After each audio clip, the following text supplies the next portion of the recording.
Unresponsive tower, do you read? Shit, comms are down.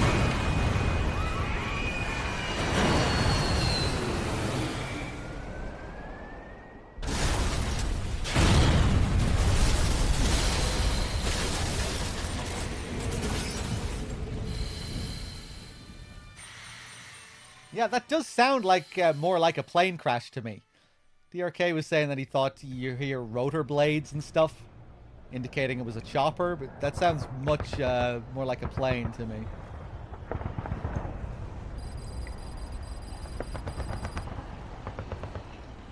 Yeah, that's a plane.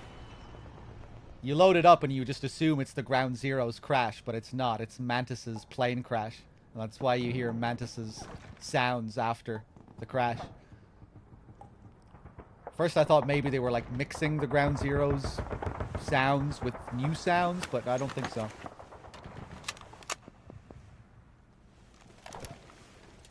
Maybe you can hear a chopper there as well, and I just wasn't paying full attention.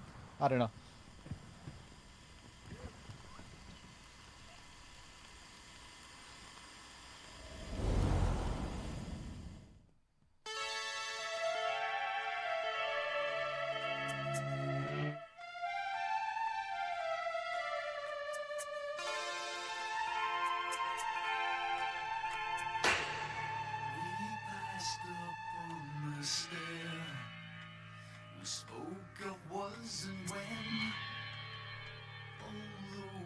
And he jumps into bed.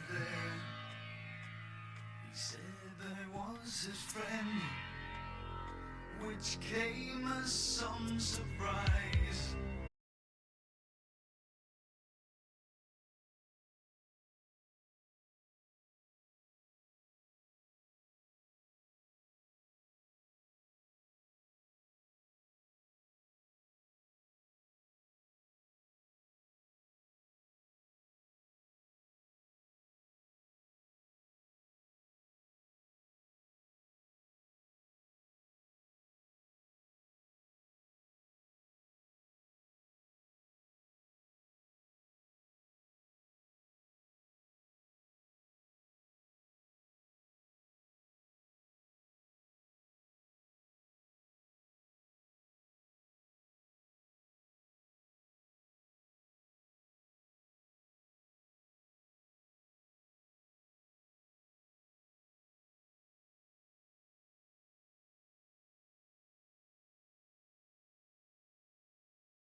Let's see.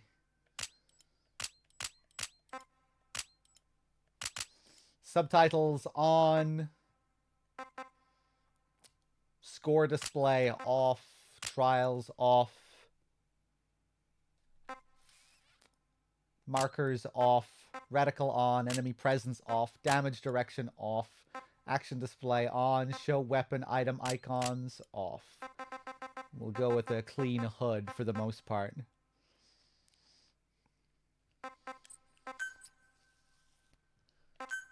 Let's turn Donna Burke off immediately. Sorry, love you, Donna, but don't really enjoy listening to you constantly in this. Chicken hat off. Reflex mode off.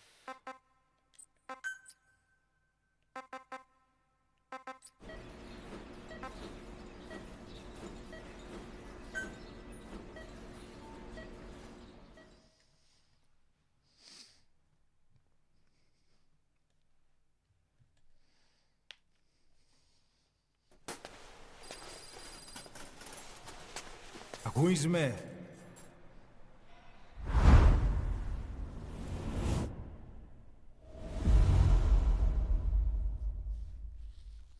Ακούεις με?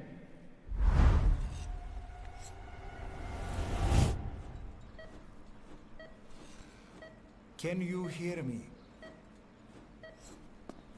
Are you having difficulty speaking?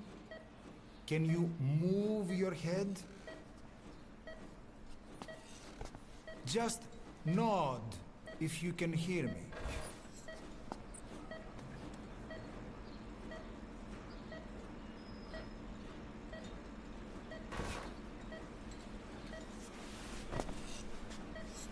Look up, please.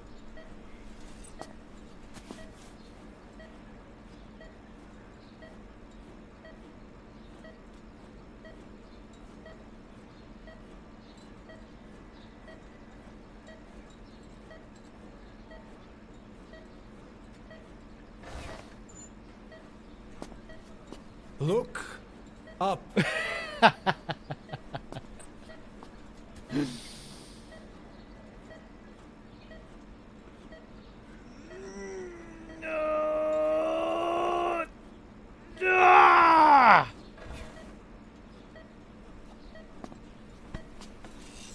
You can hear me. Yes?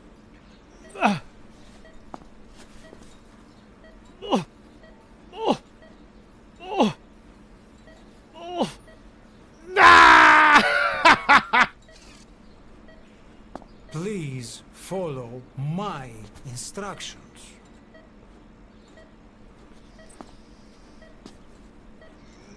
No. Look up.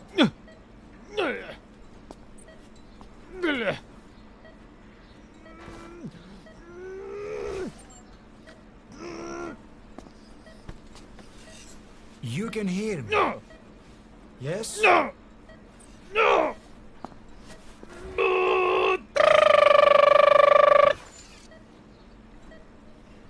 Please follow my instructions.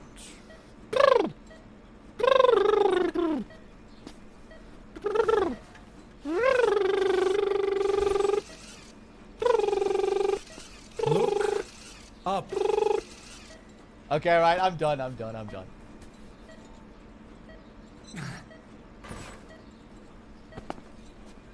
Very good. How do you feel now? Can you speak? I wanted to mix it up with different sounds, but I didn't really know what to do. What is your name? When were you born? Can you recall?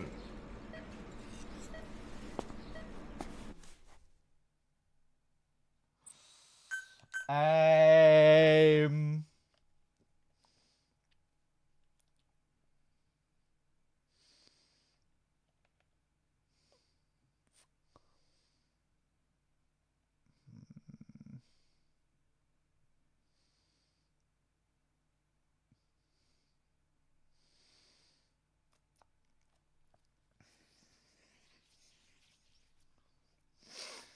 Johnny. Big Madik.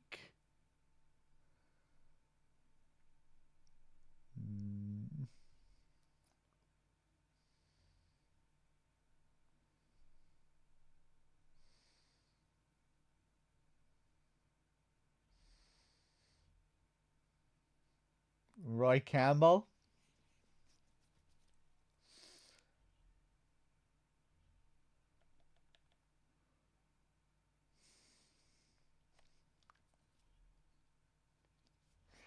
George Sears.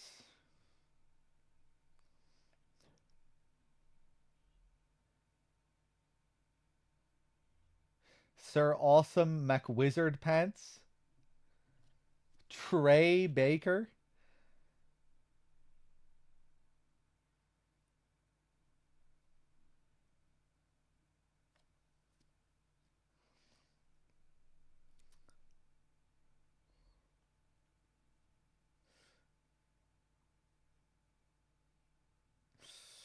One of my favorite ones was Whoever You Are. Because on the back of the photograph it says good luck, and then the name is followed. The name follows good luck. So it was good luck, whoever you are. Signed, Big Boss. I thought that was good.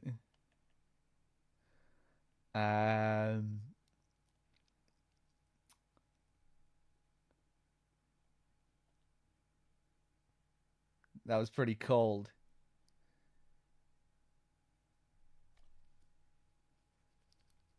Good luck, placeholder. Oh, damn. What's another good word for play? Something along those lines. Placeholder. Another word for stand-in. What other words could you use like that? Template. Template doesn't quite work. Proxy. That would be fitting. Decoy.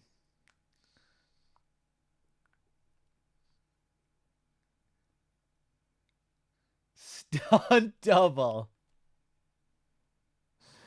Dummy.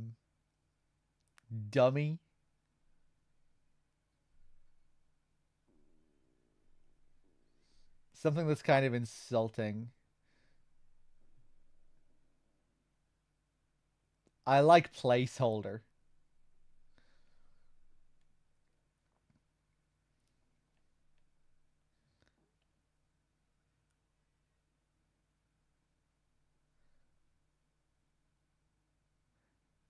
Knockoff.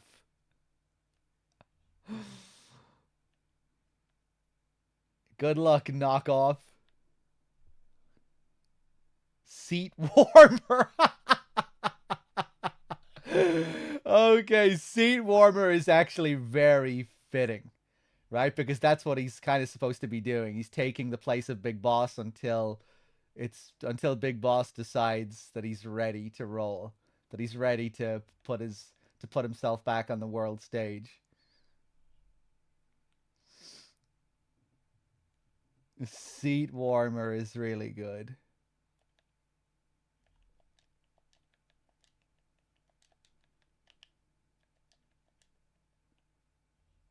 No, let's not even do it in caps.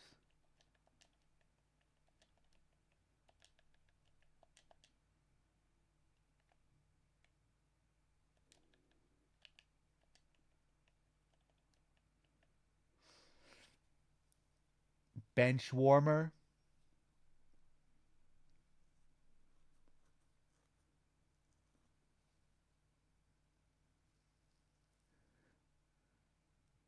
What's better, seat warmer or bench warmer? I think I prefer seat warmer.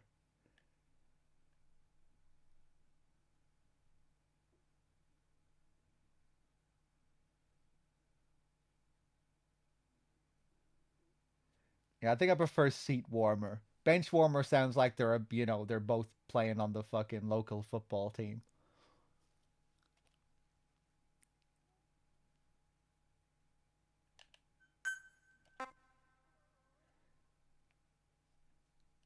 Um,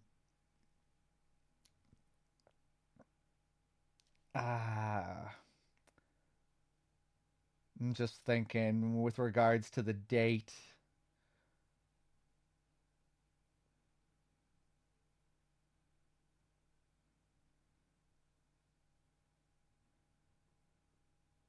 Yeah, I better stick it on 13th.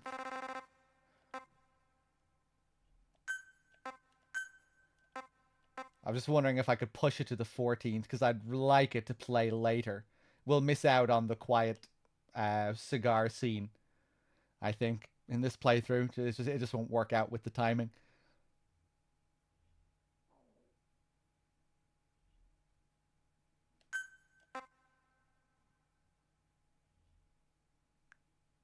Okay.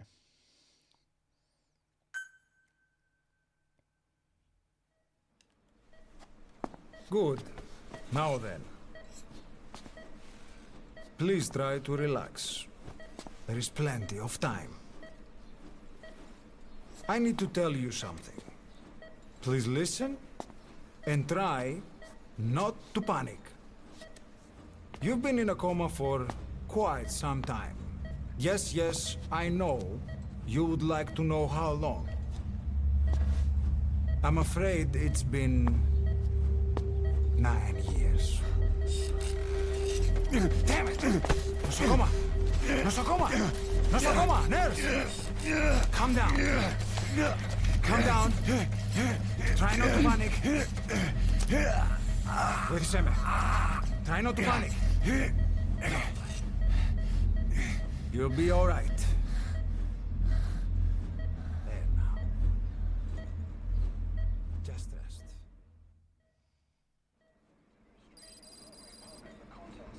How do you feel? But have stated that the reason for the crash was an as yet inexplicable fire in mid-flight. The search has ended with a confirmed death toll of 94 and another 32. It's been 1 week since you came to. Now, let's try getting you out of that bed. Appears to have been the withdrawal Nurse. of Soviet army support, and sources suggest this may be part of a cover-up. Don't worry. Talking about the You've crash. lost some strength, but we've been maintaining your muscle mass through massages, CPM therapy, and EMS. Multiple NATO countries have Now, I need to explain something to you, but you mustn't be alarmed. they noted their own citizens were among 9 years ago, you were injured in an explosion. Upon examination, we discovered 108 foreign bodies embedded within you. In addition to shrapnel, we also found fragments of human bone and human teeth.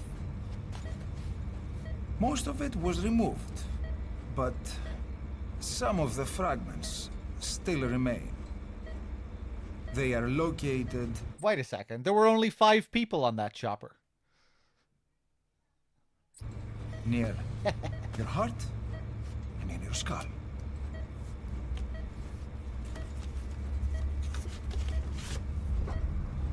Look at this. The fragments are lodged deep within your cerebral cortex. We couldn't give you an MRI, the metal, you see. But even if we were to extract it, you would most likely suffer a brain hemorrhage. Mental and physical impairment are unavoidable. However, your current status is not life-threatening. One more thing. This X-ray is on your upper body. You better look now. Best to understand your situation sooner than later. I know it's difficult, but please look down. It's best to see with your own eyes. Be brave.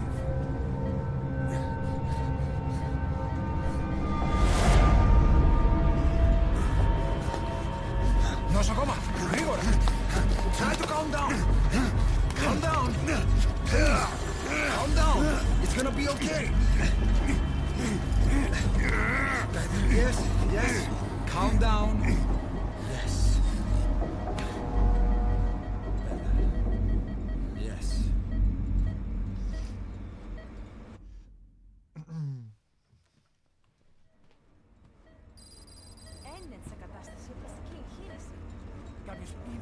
ενημέρωσε ότι έχει ξυπνήσει. Διατρέχει μεγάλο κίνδυνο. Πρέπει να ενεργήσουμε άμεσα. Προετοιμάστε τον για εγχείρηση. Το πιστεύω. It's true. There are those who wish you would never woken up.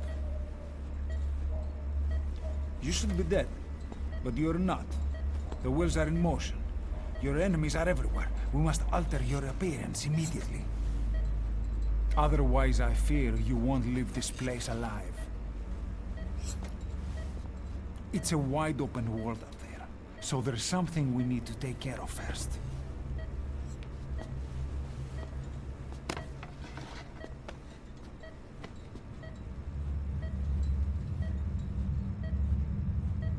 I'm going to change your appearance.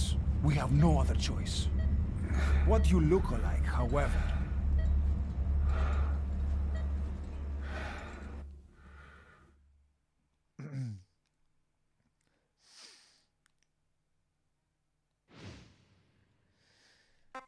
This doctor, his design, how he looks, seems to be based quite heavily on a real guy, a pretty famous surgeon who did like crazy transplants and shit. Remember before the game came out, people were theorizing that this doctor, this real doctor, actually mocapped the guy. He looked so similar. And when the guy found out about it, he said he was going to sue Konami. It's like, no, I wasn't involved with this. How dare they use my likeness? He said he was going to sue them. I forget what his name is, like Caballero or something, I think his name was. If you Google, like, real life Phantom Pain, MGS5 Doctor, I think you'll find him. I think his name was Dr. Canavero. Yeah, and didn't he do, like some pretty wild surgeries, like some pretty wild transplanting stuff? Was he a brain surgeon?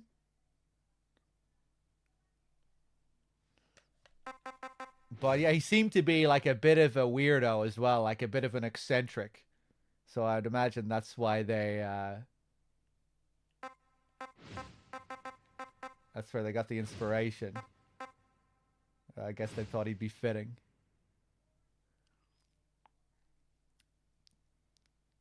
Sergio Canavero, is that his name? There you go. Nico just posted it. Yeah, he did a head transplant. Yeah. Or some crazy shit.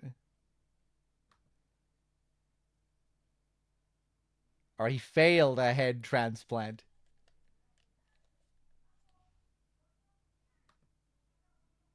Let me just take a look at the guy again. It's been a while since I've seen the real guy. But yeah, I guess that could tie into the whole Big Boss replacement idea as well.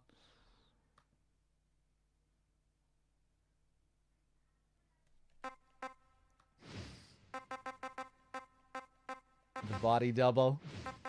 The head transplant.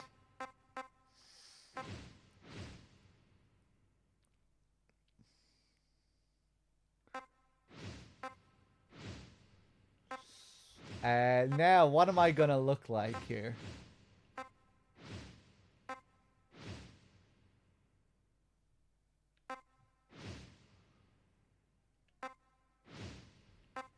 He did perform an actual transplant on 2 cadavers.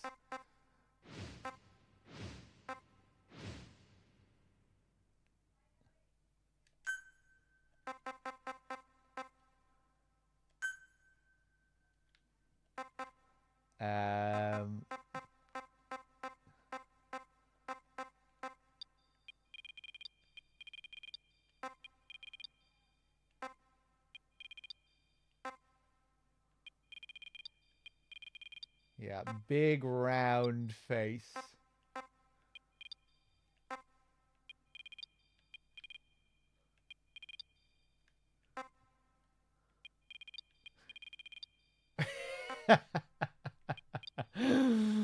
What a Chad.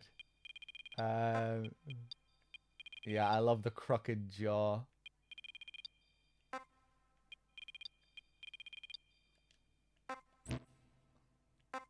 Perfect. Big lips.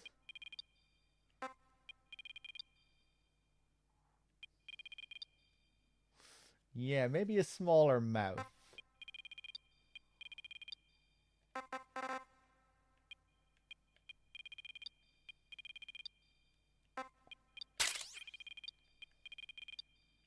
Yeah, smile. Beautiful. Oh, damn. I'm really like this guy. This is good. This is good.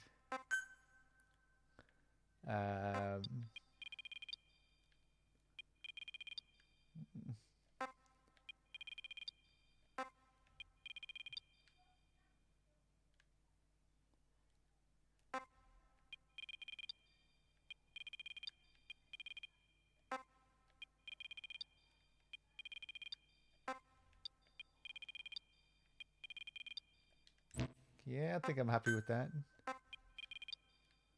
Nose prominence.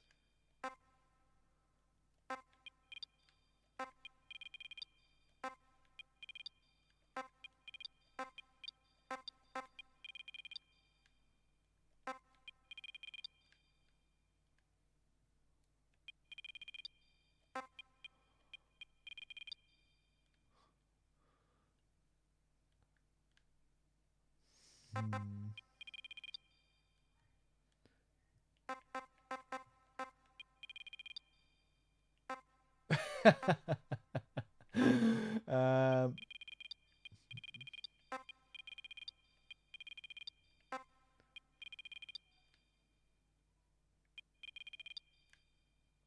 yeah, I think I'm happy with that nose.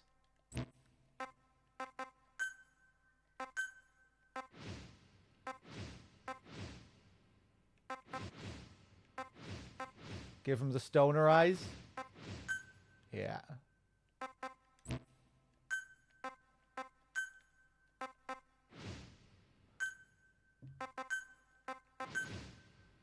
Oh my god. Okay.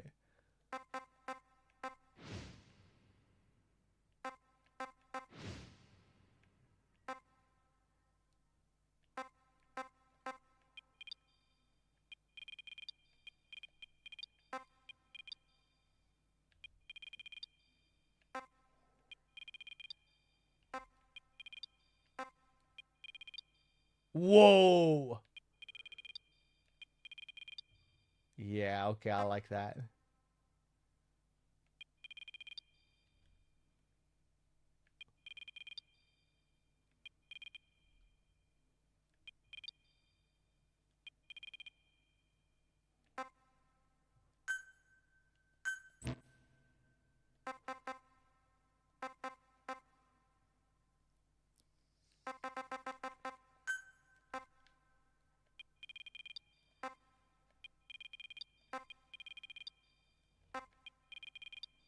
Oh. Sexy.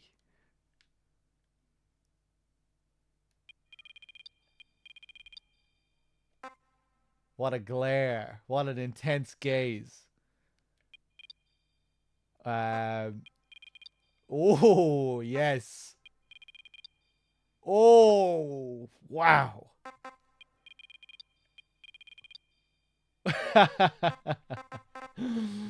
Okay, I like that. Now. No, we're gonna give him hair.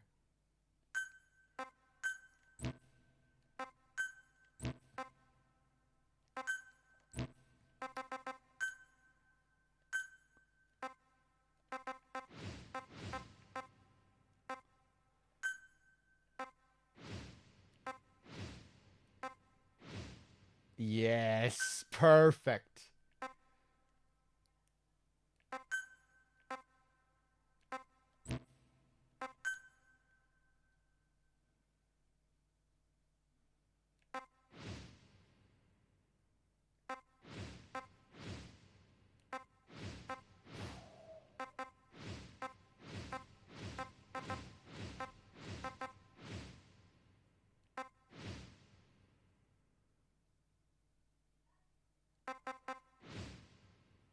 What's your favorite eyebrows, chat? I kind of like these. You think these ones are good? Or stick with 5?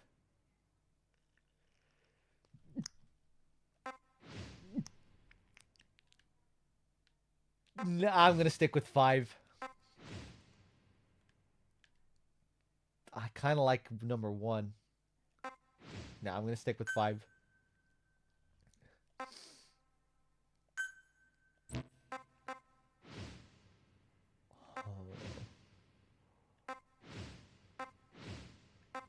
Type 2 or type 1?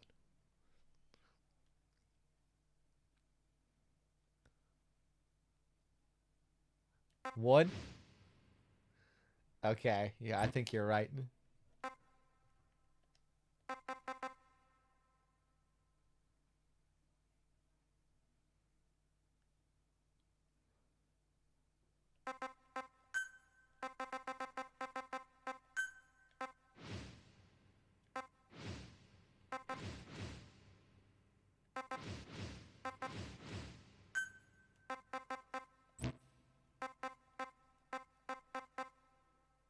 Perfect.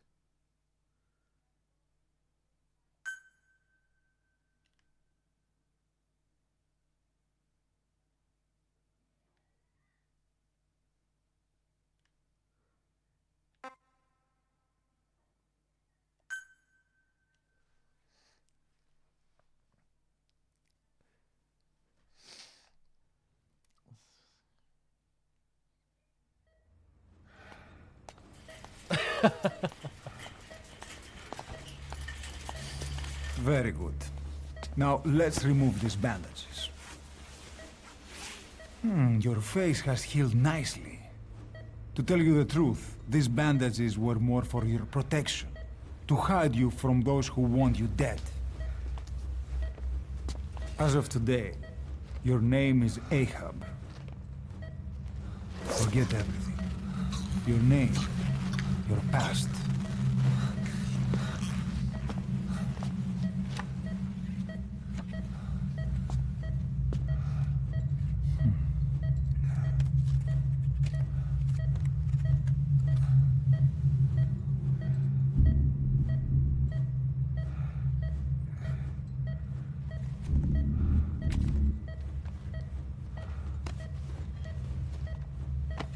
This is you, as you've lived until this day.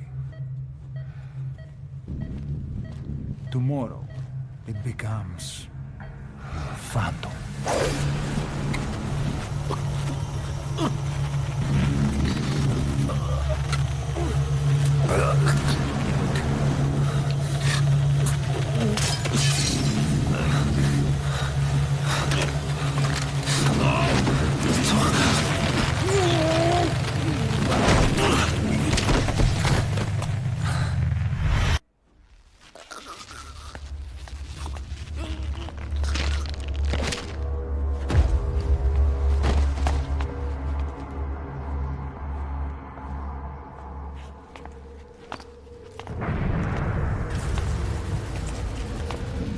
Not yet. The patient in the next bed saw my face. Of course. Consider it done.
Okay, have time to go.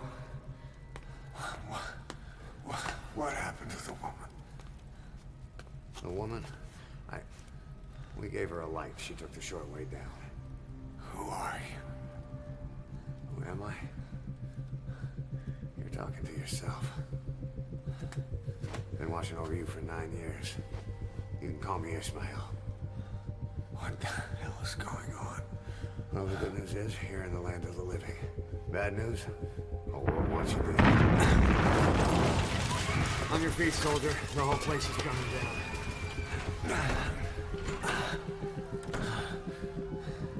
Need a little pick-me-up? Okay. Here.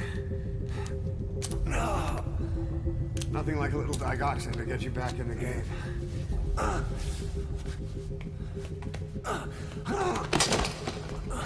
Come on!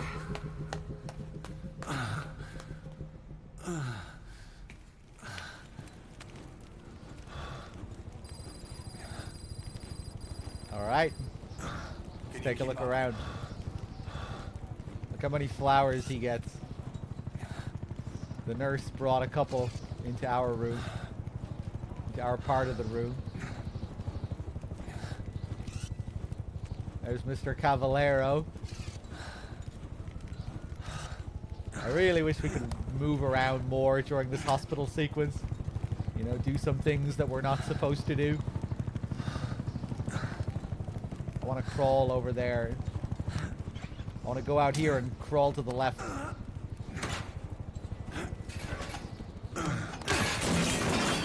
Drug's not working. No, you don't need to jump out the window.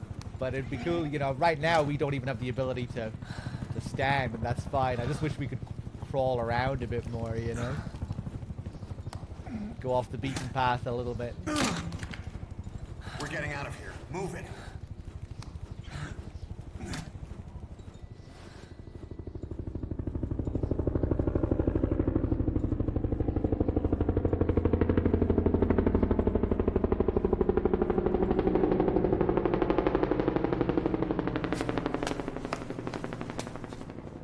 Let's take the stairs.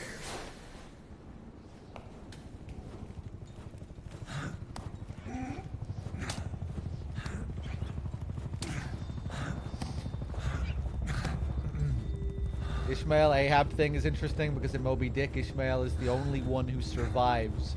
It's a clue as to who Big Boss really is. I've always been meaning to read Moby Dick. I never have. I know some of those ideas got switched around in the middle of development. Like originally they were going to call Huey Ishmael, I think.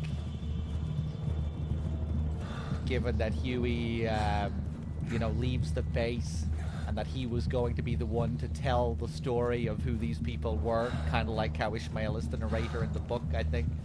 But yeah, some of those ideas got switched around, obviously.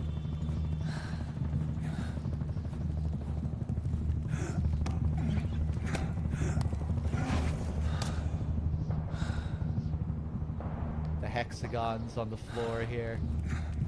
I have a feeling this is probably here as another little symbolic hint that this is Zero's place, or you know, that Zero had control of this hospital, along with the British flag, British-controlled area of Cyprus. I guess I always associate the hexagons with the Patriots, the structure of the AI, all that stuff.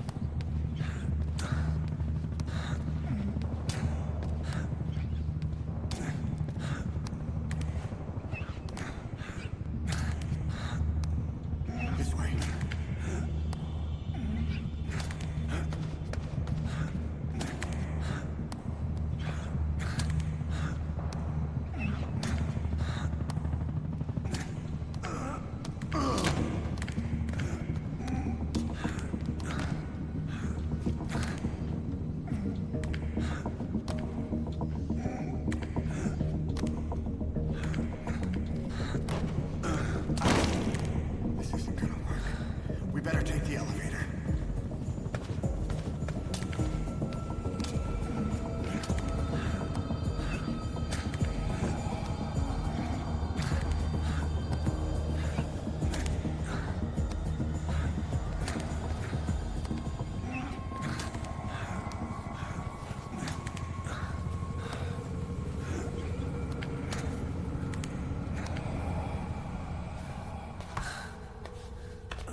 Oh.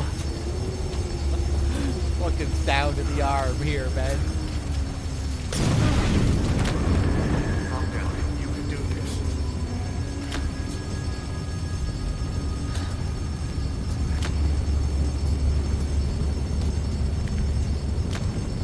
Like a dead fish.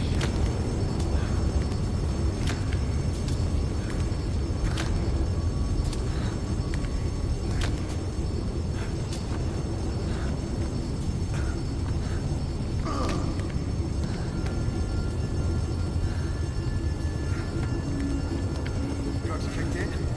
Good, let's hurry.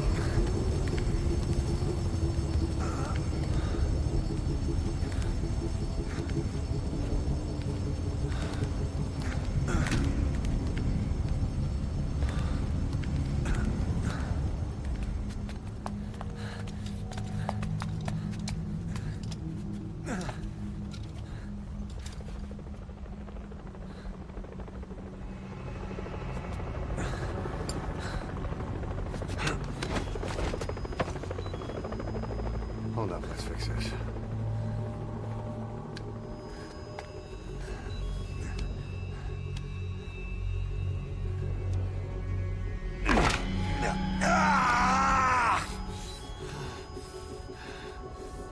Next time, brace yourself.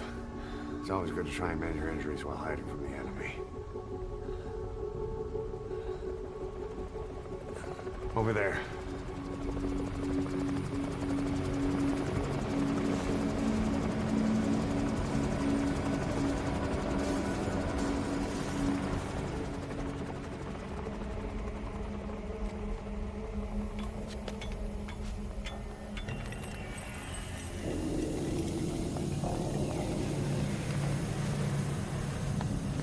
Let's go.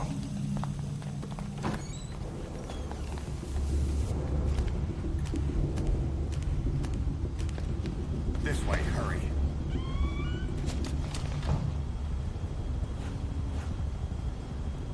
Keep your head down.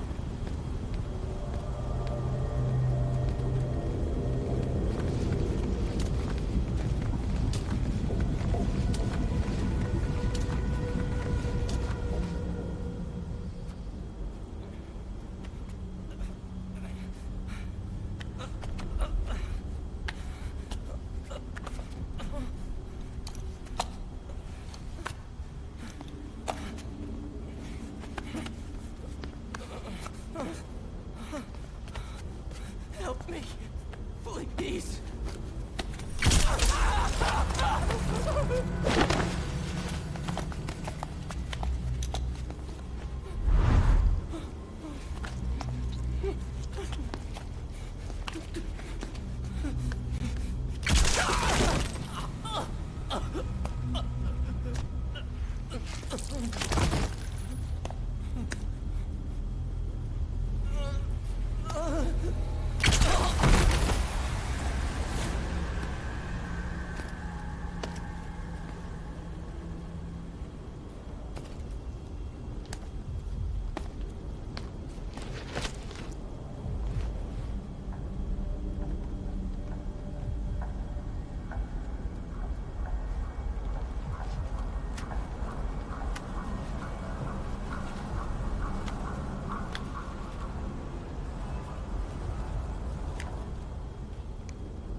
Let's move.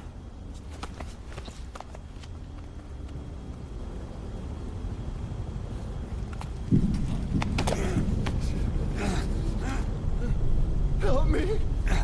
I don't want to die.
Don't get caught in those searchlights. Here they come. Hurry.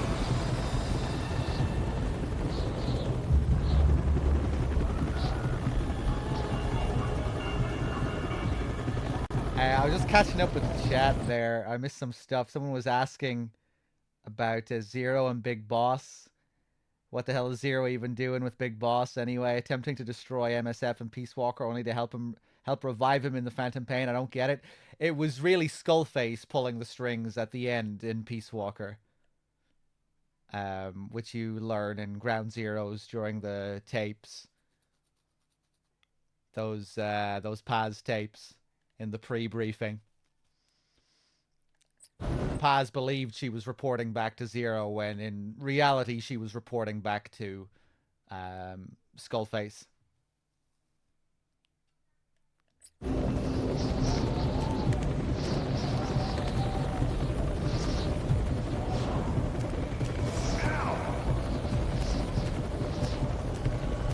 Move it, they're coming this way. Revenge for all the poop.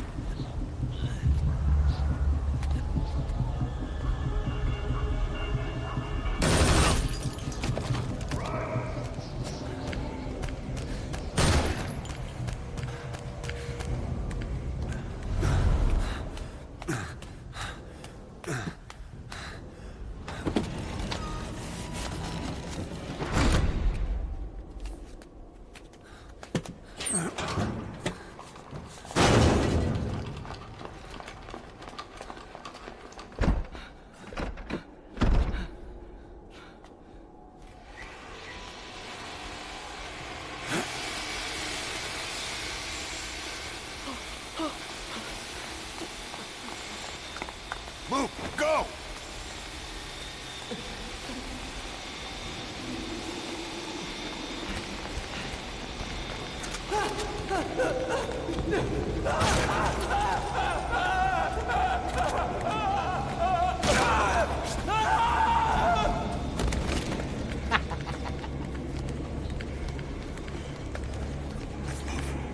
This way. Did you hear that guy? Look at him down there. Shit! It's ugly down there. Turn back.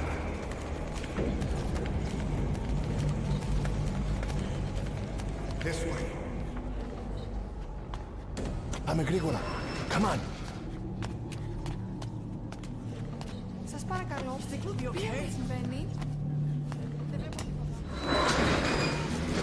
Δεν μιλάει κανένας, θα μας σκοτώσουνε. Ναι, τον είδα πριν λίγο. What's happening out there? It's all right, we'll be okay. I can't see what's happening. Do you hear that? What's going on out there? Hey! Πρόσεχε! Hey! Hey! Hey! I can't see what's happening. What is that? What's happening out there? Does anybody know? Hey! You hear them coming?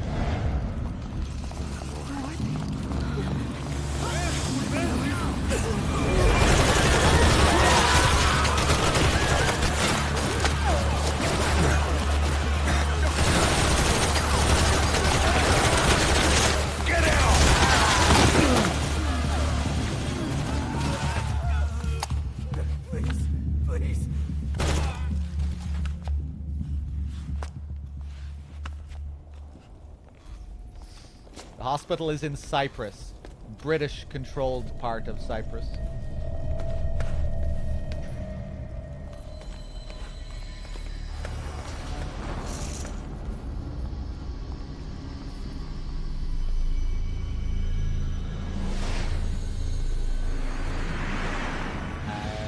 Usually I go and hide in the same room as Ishmael. I'm gonna hide over here this time instead.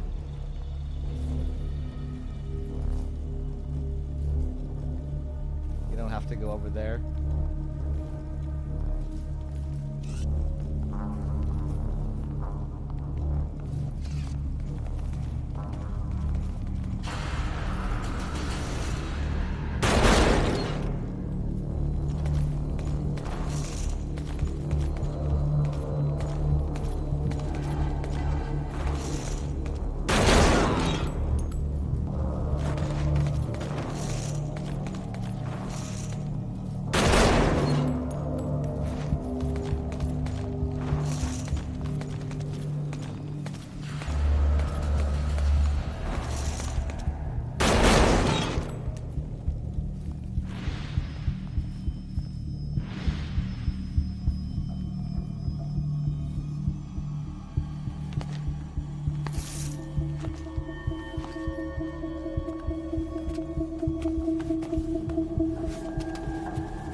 Anything?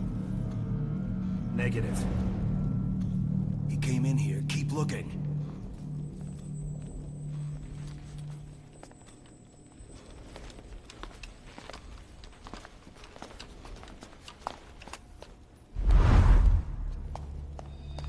This way.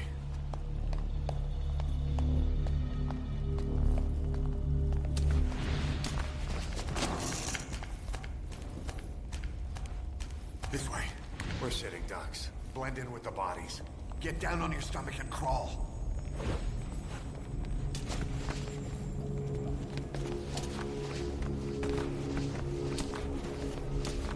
If you move, we're done for. Play dead. This is the silliest part of this intro. You really don't look like you're playing dead here. These other guys, they look dead as fuck. They couldn't look any more dead. We're looking pretty fresh here. Put your head down, Steak. What are you doing?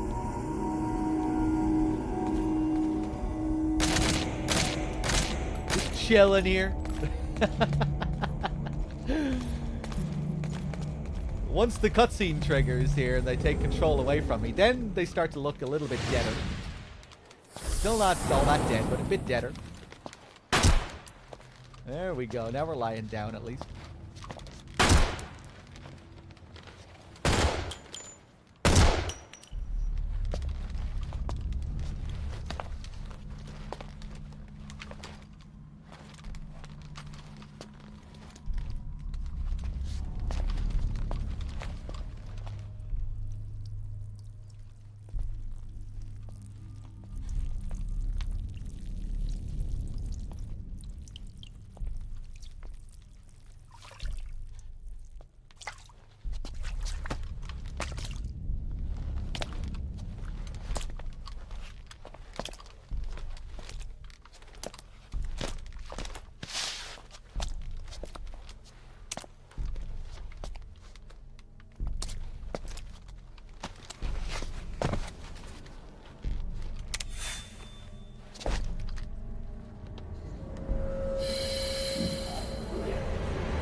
stop and treat that injury. Whoa! Did you see the gun teleport back into his hand there?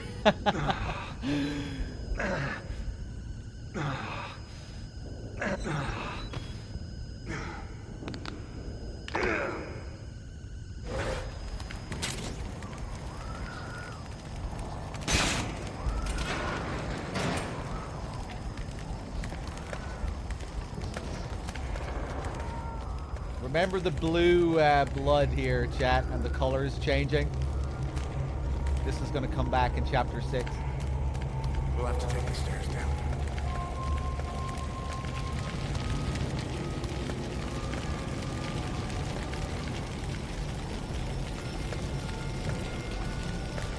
Just keep that in mind for later.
Know how to shoot a gun? Hold down the aim button to aim. Then press the attack button to fire. Destroy it. No, I'm good. Hold up. I'll take the right. You take the left. No, you can take both of them. I'm good.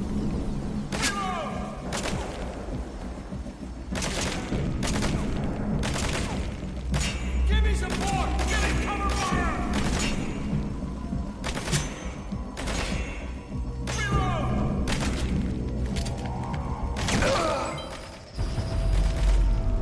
Development requirements met.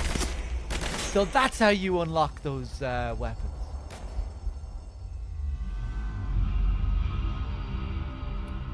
I just got sick of waiting around for him there. There is a unique detail here, though. If you kill Ishmael, you get a time paradox. If you die, you get a mission failed.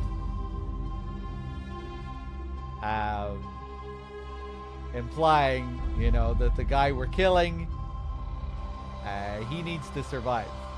The future of the timeline needs him. It doesn't need us. We're not the real big boss. He's the real big boss. He's not allowed to die. MGS3 style time paradox, harkening back to that, obviously. I guess you could say the mission failed thing could also tie in with MGS2. The Solid Snake simulation. This is kind of the big boss simulation in this game.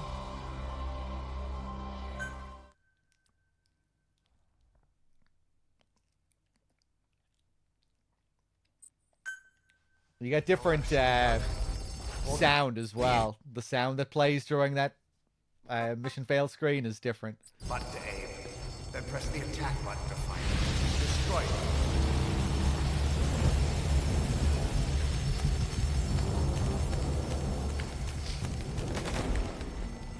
What about MG1? Well, yeah, he does survive until MG1, but it's you know, portraying the fact that he is expendable.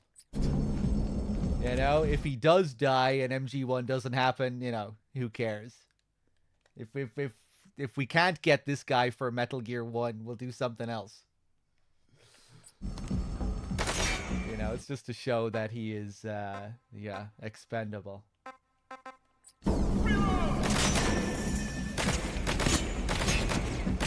And maybe that he's, you know, forgotten about by the rest of the, you know, forgotten in the timeline.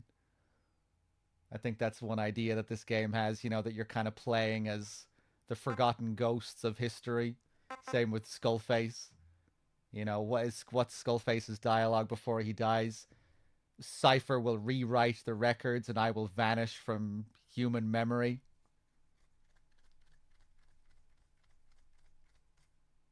You know, we're kind of seeing a story that isn't being recorded, that isn't getting recorded as a part of history. We're playing as a stand-in. The world will think that what we have done, it was actually Big Boss, the real Big Boss, that the world will think that these are all Big Boss's exploits, what we're actually responsible for. Or, you know, rather the legend, the myth that we create as this Big Boss will go down as, you know, the real Big Boss mythology. Give me some more!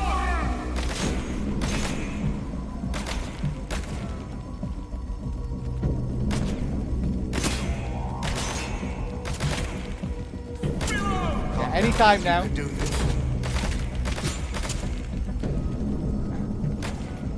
Make it sound interesting. I think the Venom Snake Big Boss thing is kind of interesting. Hurry up and get with the program. No, I'm good. Anytime now. Stick to me!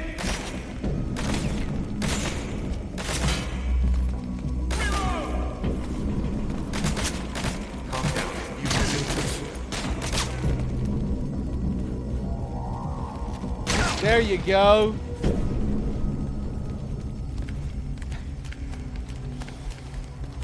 If you want to do this no kills, that's what you have to do.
I'll run interference.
Mantis's design changes slightly depending on who it's attached to, latched onto, as that person in the chat said.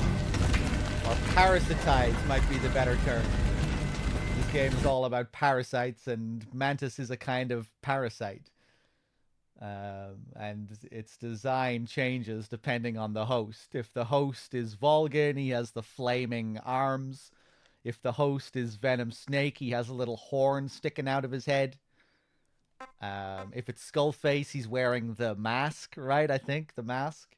If it's Liquid, he has the red beret attached to his back. Yeah.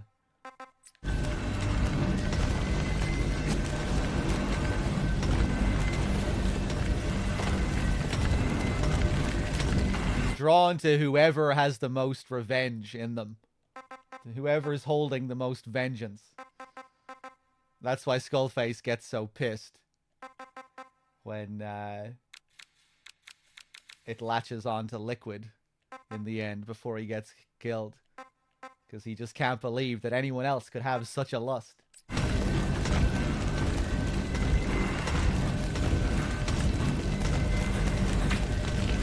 Everyone has a vengeance meter.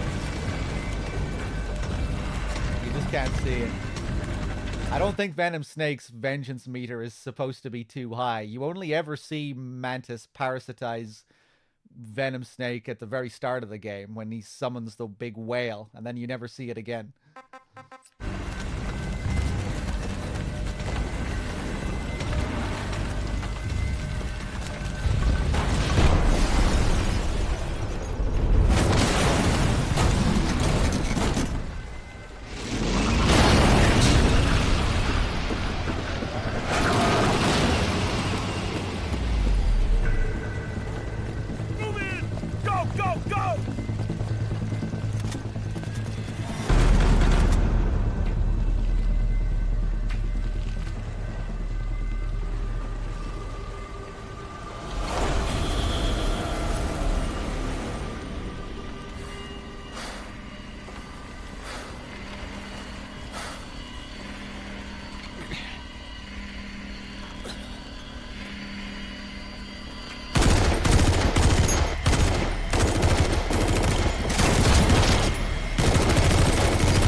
Statue out here.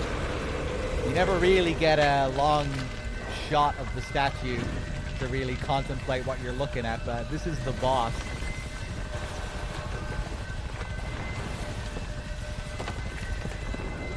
Which I guess you could tie in with the fact that Zero really runs this place.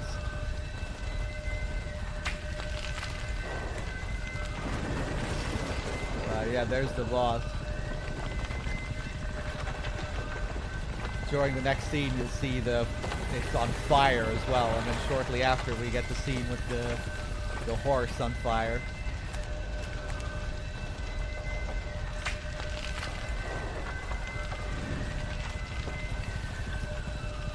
Kind of reminiscent of that scene in MGS3 where she breaks Snake's hand, she steps on Snake's hand. That's what it makes me think of, anyway.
Hey, thank you, Sam. I'll lower the game volume a bit. Thanks for telling me, man.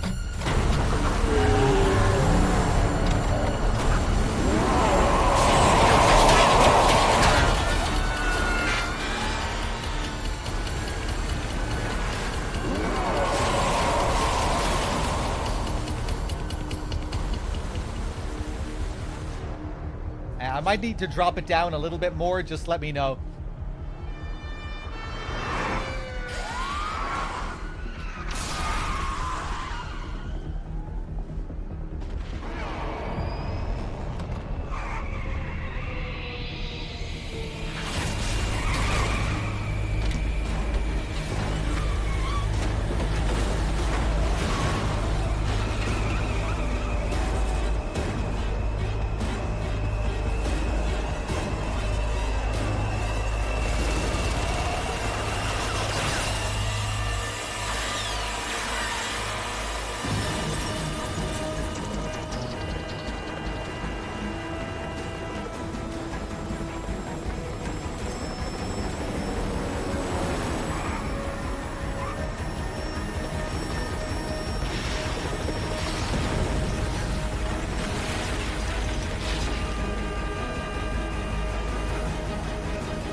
Serious Sam with the 5-pack. Thank you.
Yeah, I think I might need to turn it down just a little bit more. Get on! I'm on your side! No, you're not. Hurry! Hurry! Hang on!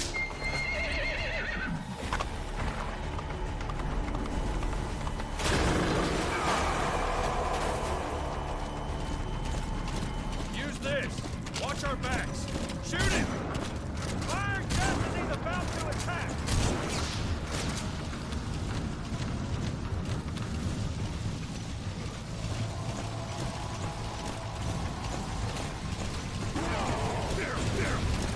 Get! Yes. Watch for an opening!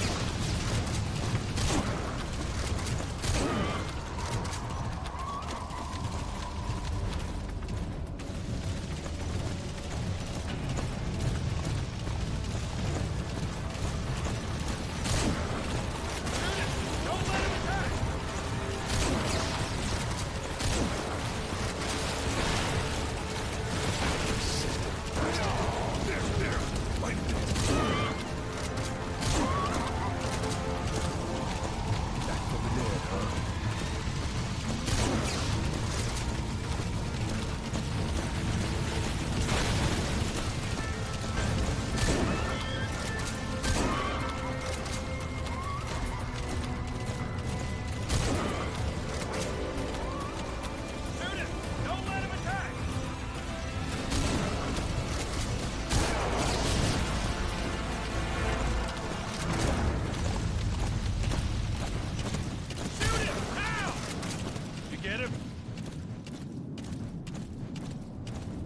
him off! Shoot him! Now!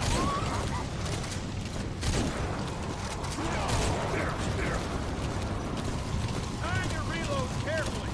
I see it! Shoot him! Now! Armor!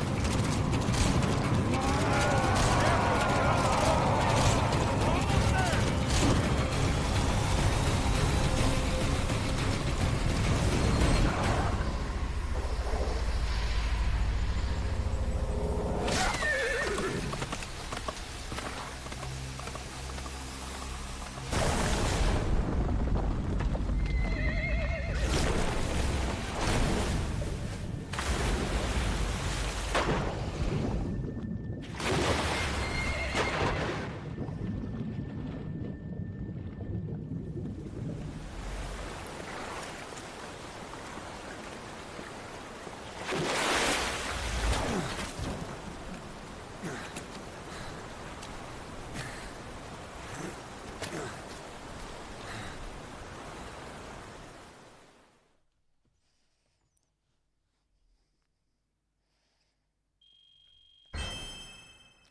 Chick. Chick is the default code name for like the first 3 missions. Again, to tie in with the idea that you are like a newborn. Reborn. I think the description is like title given to newly awakened soldiers or something like that.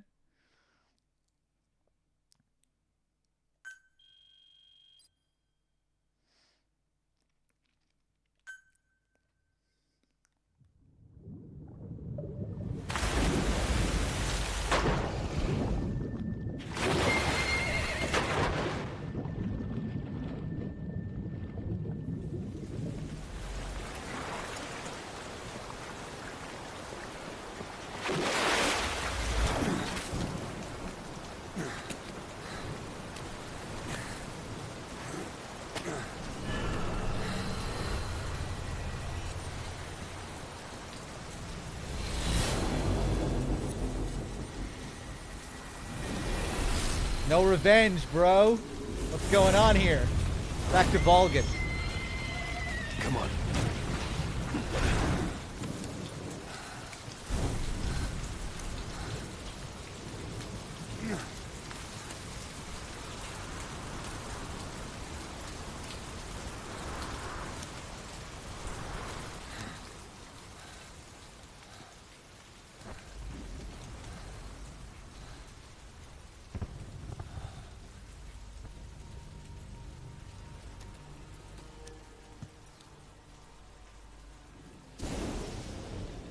The name's Ocelot. Big boss. You know who I am. A certain man gave me a job to do. 2, actually. First was to get you out of that hospital. The second was to rescue the man himself. You remember? Your partner 9 years ago, Kazuhira Miller. 9 years back, your private army came under attack by Cypher. You were considered dead. Until today, that is, when Cypher found you. And it's not just them. The whole world wants you dead.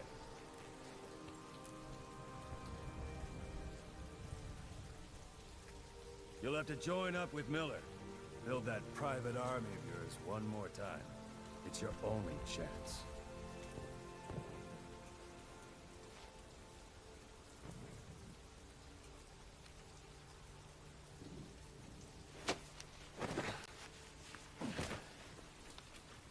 First, we need to save Miller. He's in Afghanistan. Afghanistan. Now he's getting back into the swing of things. Parroting exposition. That's the Snake I know. What, you can't keep up with world affairs in a coma? 4 years ago, the Soviets invaded Afghanistan. The Muslims are fighting back with Western support. Miller was training Mujahideen rebels when he was captured by the Soviets. The Reds' 40th Army. Troop strength somewhere around 100,000. The squad holding Miller set off near the Pakistan border yesterday. Now, in 3 days, they'll reach the Soviet garrison. They'll be interrogated for a few more days, and it's off to a lager. Or left to rot in a ditch on Afghan soil. I give him 2 weeks. The job didn't mean anything to Miller. He only took it on to keep you safe.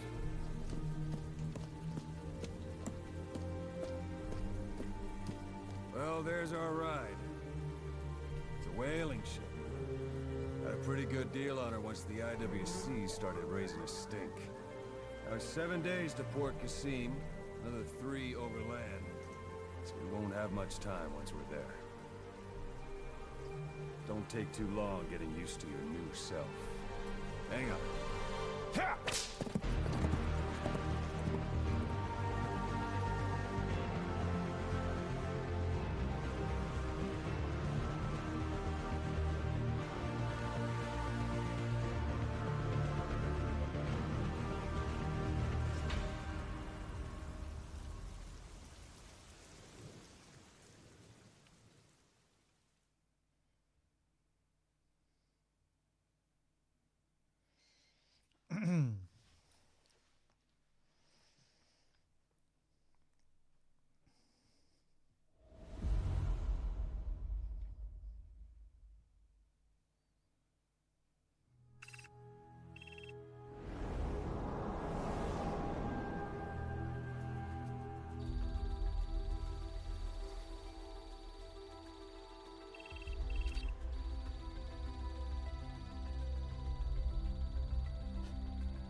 under total Soviet control.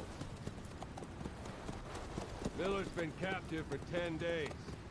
Not much time left. Weather will clear shortly. Storm's passing.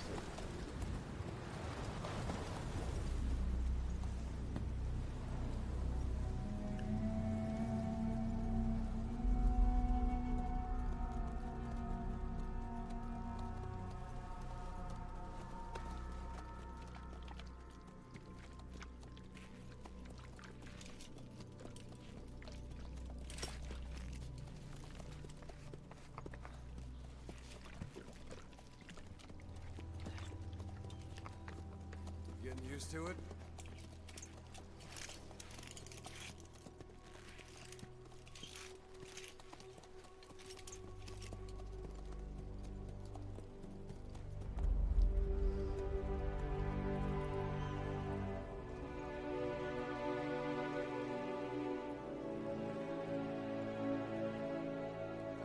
9 years on ice.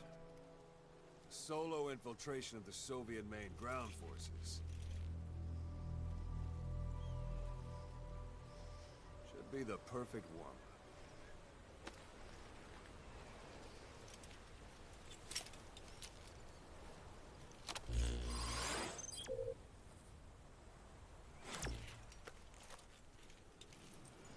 Kazuhira Miller is being held in Dawandehar to the north. Check its location now. Take out your iDroid. You see Wandi on the map? That's where they're keeping Miller. Only problem is, we don't know his exact location. Finding it is your first priority. Got your binoculars? Or should I say, your int scope? See the village? Straight ahead? Look up. To the right. Something there? I don't hear any aircraft. A little to the left. To the right. A little to the left. Have you spotted the village? Zoom in closer.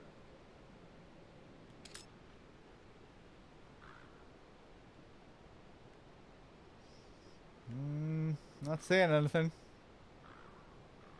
To the right.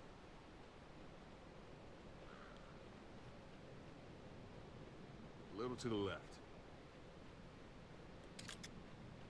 To the right. Have you spotted the village?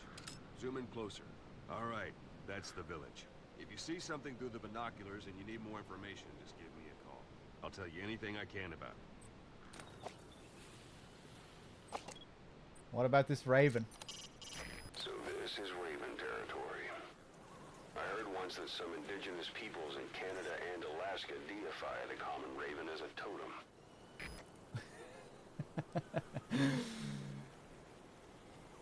So I'm not the only body double around here, it would seem.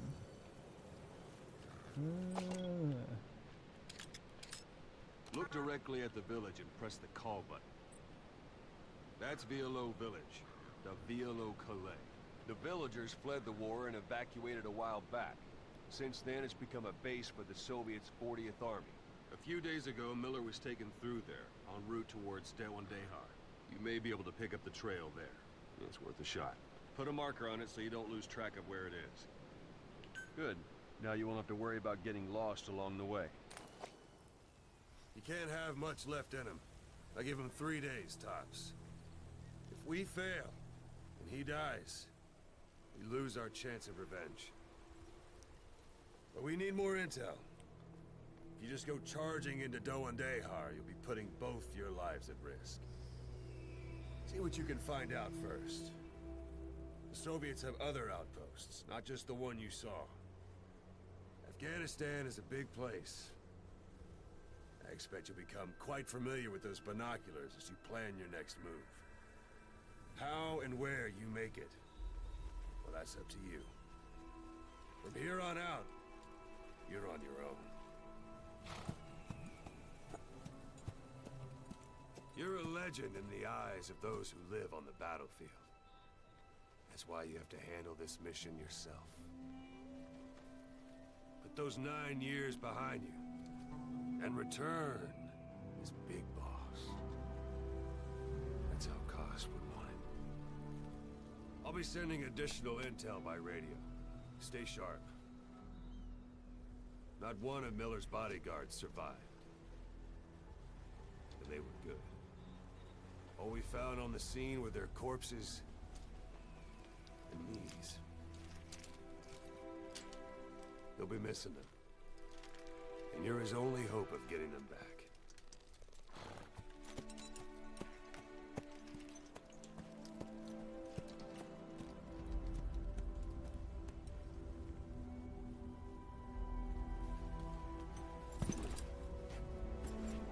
Now go! Let the legend come back to life.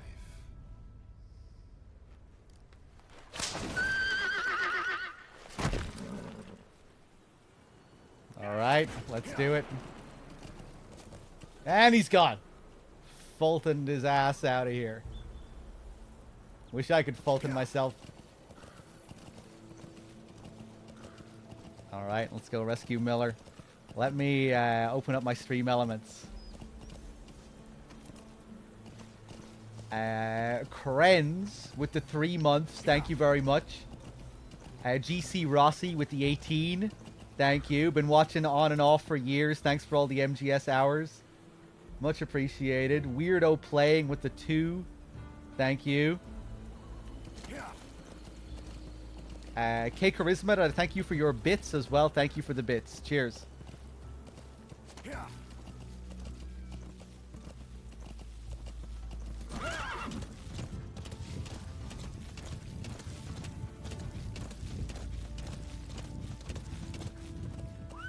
This track that plays here stands out quite a bit.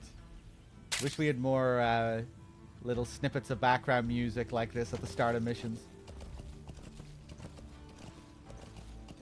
Bad Bunny with the 26 months. Thank you.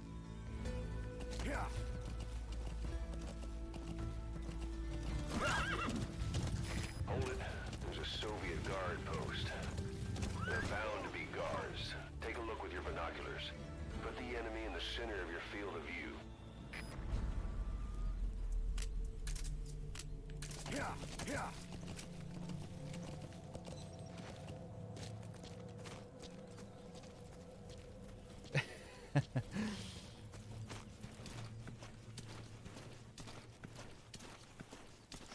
Every MGS game was Kojima's goodbye, including MGS1. You know, you're not allowed to say that. Because everyone loves MGS2.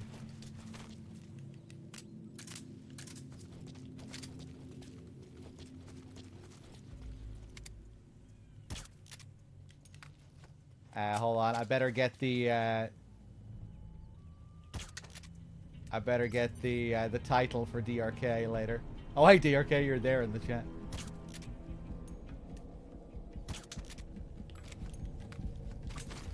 That looked like a headshot to me.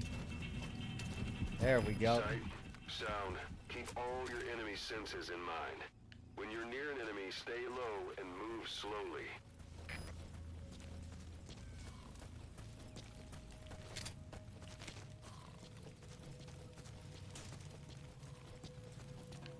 Yeah, personally, I think the only game that he really did not want to make was 4.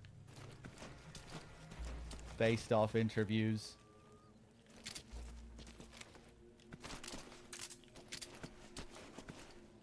Didn't initially plan to come back to do 2. Or 3. Or Peace Walker.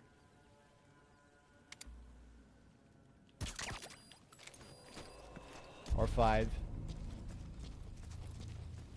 But I think 4 is the only one where he, like, really actively... You know, where he really didn't want to come back. Really wanted to leave. Which I think it just had a lot to do with the nature of MGS2. You know, really wanting to leave those mysteries as mysteries. With 3, you know, going back into the past to do another story. I can avoid answering those questions.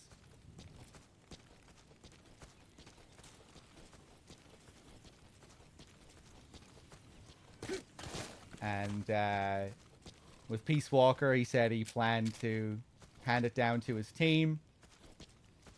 But when he decided to take the reins again for Peace Walker, he didn't really seem to, you know, he wasn't mourning. He wasn't lamenting that. Or at least I haven't seen him lament that in interviews.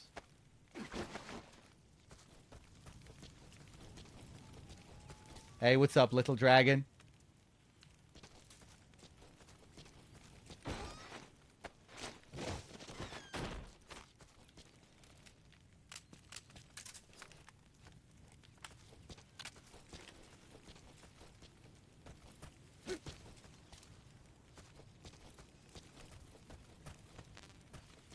But I guess you could say, generally speaking, after 2, not being able to hand the series down was like, you know, it was an issue for him for the rest of his career working on MGS. But it was like 4, I feel like it was the only one where he was, where, you know, where he really made a big deal out of it.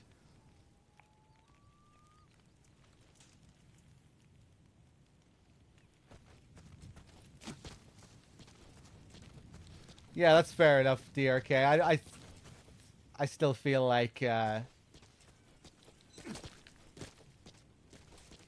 would need to see more than that, you know, to put it, that still doesn't put it on the same level as 4 to me. I feel like 4 was a pretty special case.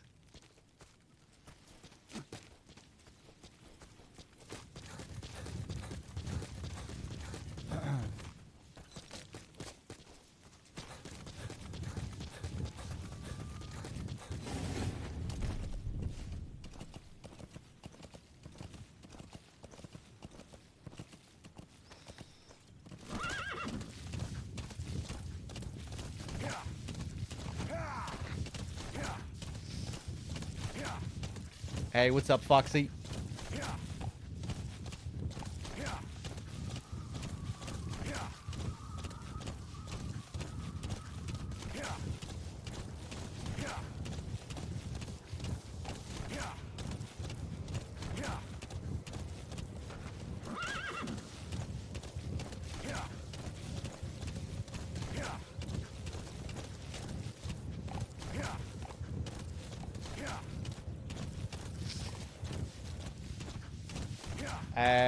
Could you rank the Metal Gear games from best to worst? My opinion? I feel like I don't know the answer to that question yet. I feel like I need to... I'm only just getting warmed up with this series. I need to play it like a few hundred more times, then maybe I'll know. I feel like my tier list for best in the series would be quite different to my tier list for most interesting games in the series. Just something I've been thinking about quite a bit recently. MGS2, MGS4, and MGS5 are in the S tier of most interesting games in the series.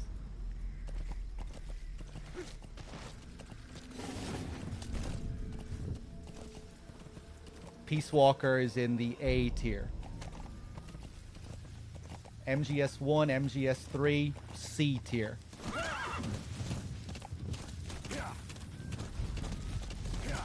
Best games in the series, MGS1, MGS2, MGS3, S tier.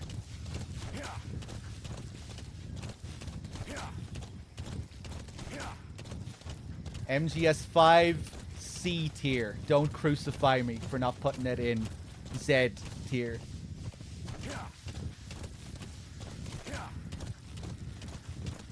I swear. I haven't done anything wrong. Please.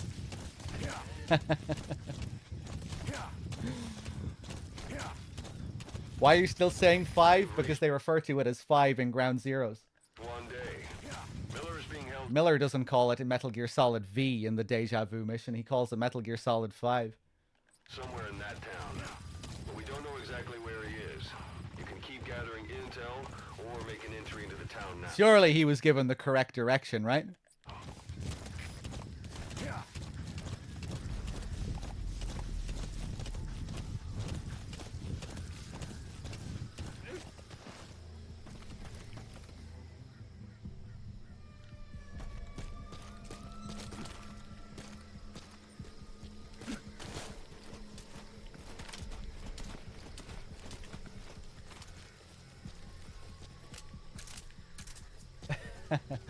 No, you can call it Metal Gear Solid V. I mean, I think that's fine as well.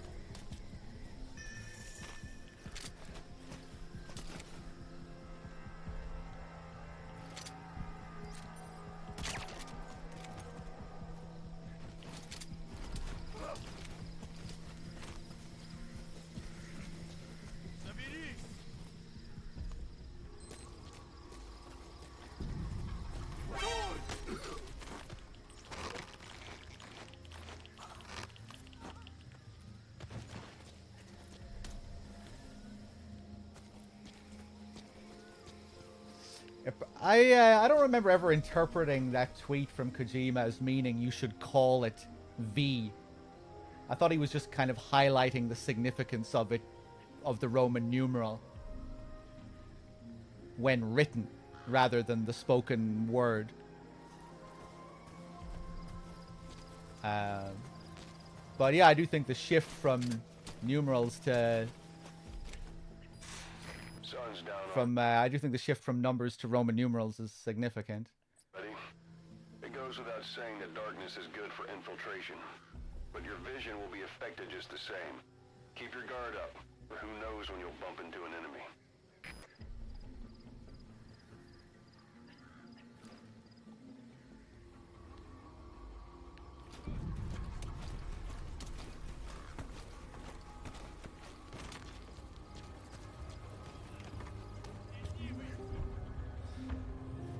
I think there are a lot of different meanings behind the V, as Kojima often gets when it comes to naming. There'll be like 4 or 5 different meanings behind the name. Obviously, Venom, the peace sign, the V for victory, all the Peace Walker tie-ins.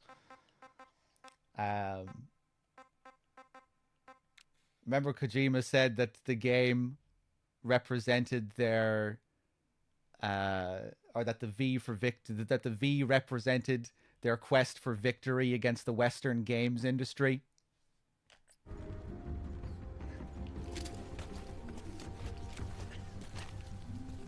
Which was a pretty wild one, which seems to parallel with the themes of the game.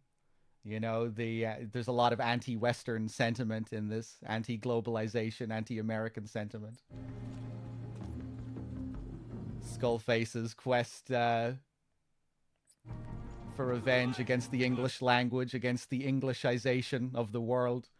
Code Talker.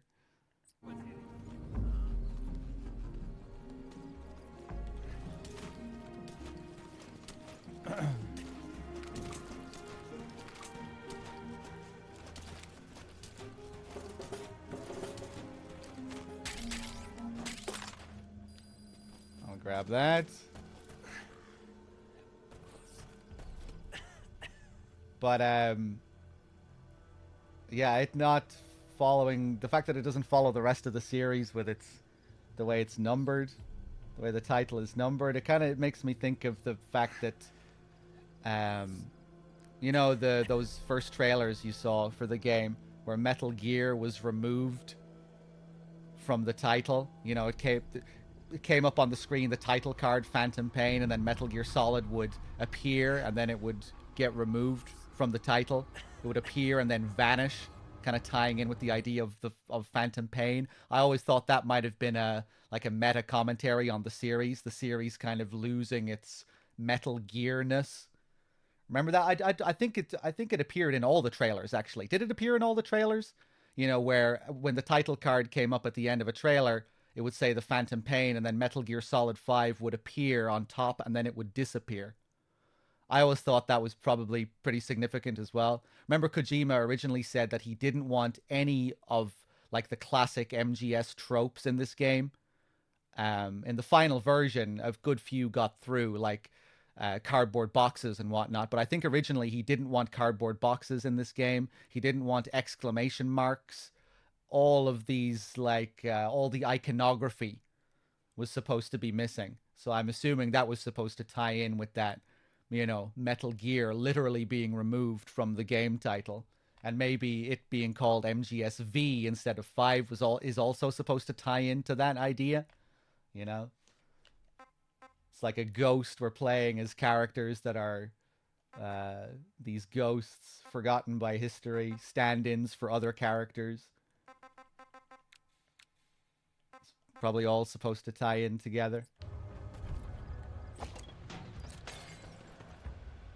Yeah, you erase the Metal Gear titles in Deja Vu as well, of course, which seems to tie in with the idea of Phantom Pain. What's the line that Miller has? You might be able to erase the markings, but the memories will something... You might be able to erase the markings, but the memories won't disappear, or something like that. You know, like a lost limb that you can still feel.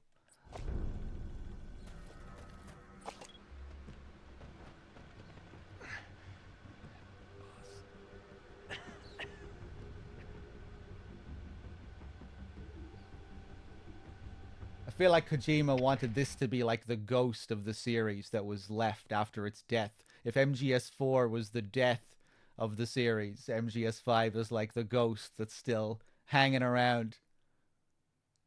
Big Boss says at the end of MGS4, you know, forget about us, live for yourself. Miller says, why are we still here?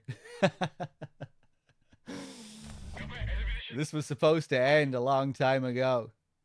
Peace Walker is the anomaly, of course. How did Peace Walker come out so chirpy after 4?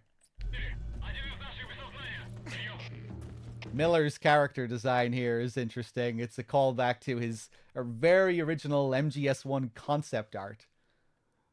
If you look up MGS1 concept art for Miller, you'll see him wearing something very similar to this, the green shirt.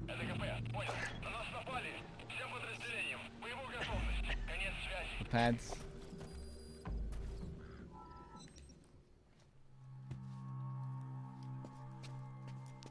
God.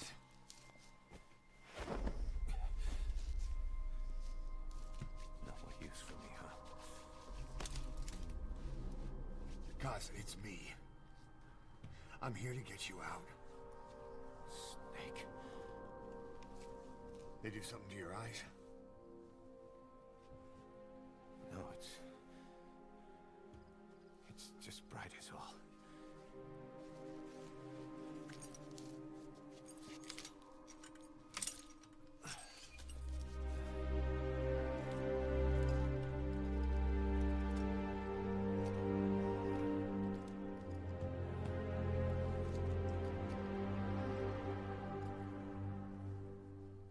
What took you so long?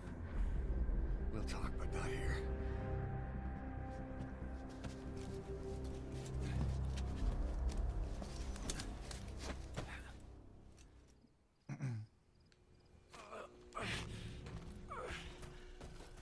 You've secured the target. I'll send the chopper to get you out. Make your way to the RV. You can check the location on your iDroid. Ah!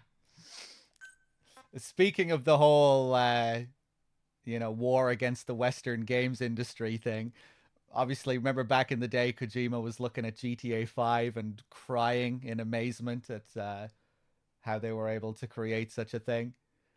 Kojima has had a history of playing around with GTA, acknowledging GTA, kind of, what's the word to describe it?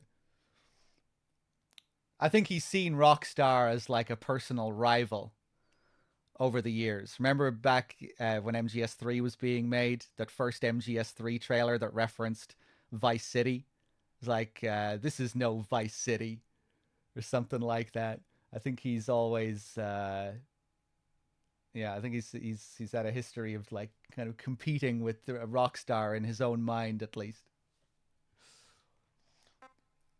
Yeah, so much for that war against the Western games industry. GTA 5, the most successful, most profitable piece of media of all time, or whatever it is. He lost that war.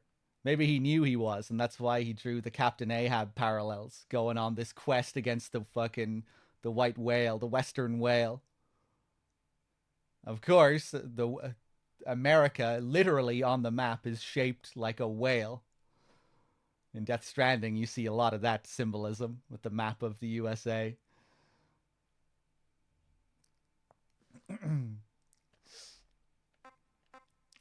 But in reality, I don't think Kojima ever held that much of a grudge against Rockstar or anything.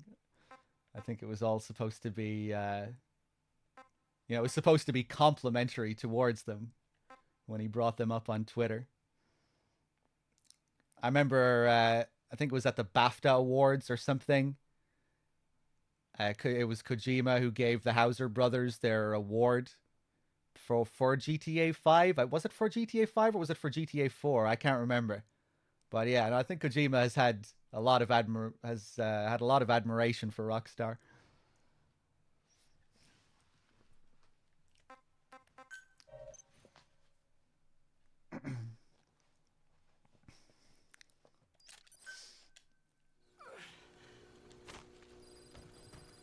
You've secured the target. I'll send the chopper to get you out. Ah, you son of a bitch. With FPS games, I think it's a little bit different. Yeah, that I think that was like a genuine like grudge and distaste, and more of a serious critique of the industry at the time, and the proliferation of military-based games. But with Rockstar, I think it was supposed to be a bit friendlier. Like it was supposed to be a friendly rivalry with Rockstar. He only referenced them because he had a lot of admiration.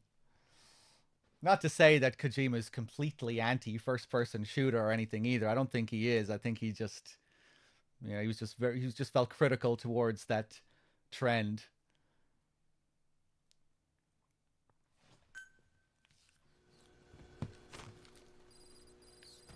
You've secured the target.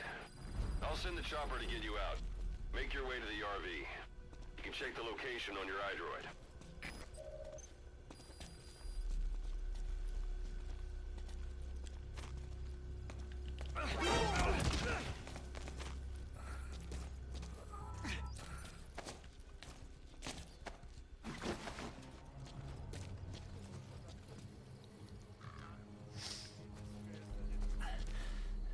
You look well. Age hasn't slowed you down one bit. Not so heavy anymore, right?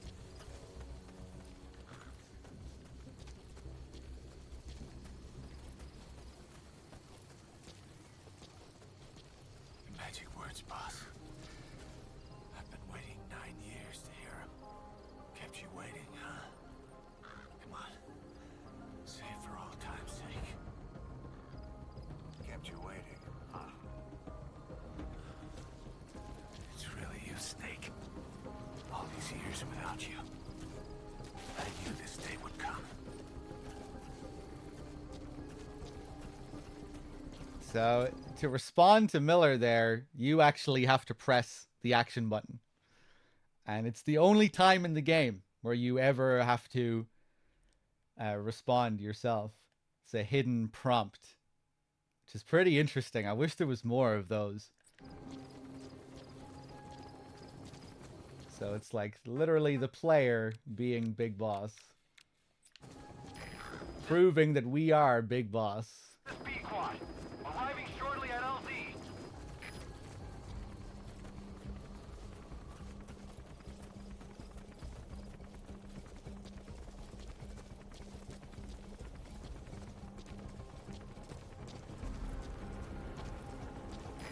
This is Pequod. Have arrived at LZ. Will stand by.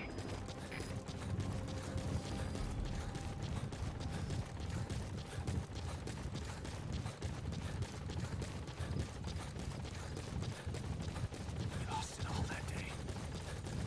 Everything. But we've got to look ahead. There's something I want to show you.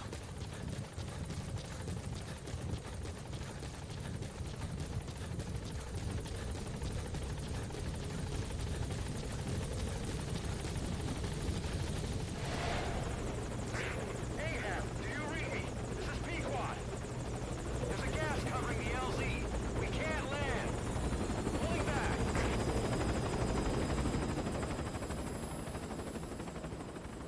Gas. At MGS-Con, DRK had Eli running around bugged, and there was a couple of MGS5 developers there, annoyed as fuck. You're just bringing back memories. DRK, I felt bad for this guy, man. DRK grabbed fucking Robert Allen Peeler, or whatever his name was. That guy who did, like, he used to do PR stuff for Konami around the time Phantom Pain was being made. And he's like, here, come here, look at this. Sit down in your chair here. Sit down in your chair. Here's my chat. And he was sitting him down like he wanted him to answer for his sins or something. I was creasing back in my chair when I saw that. I was like, oh no. But then he wormed his way out of it before anyone could really say anything. And I was like, okay, thank God. I was like, oh, Jesus Christ. Is he going to have to read the chat crucifying him here now?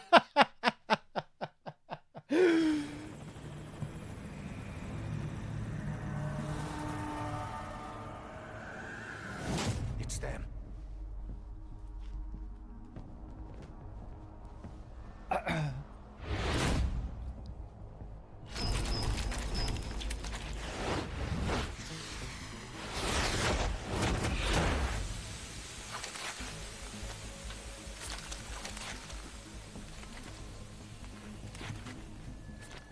Boss, watch out.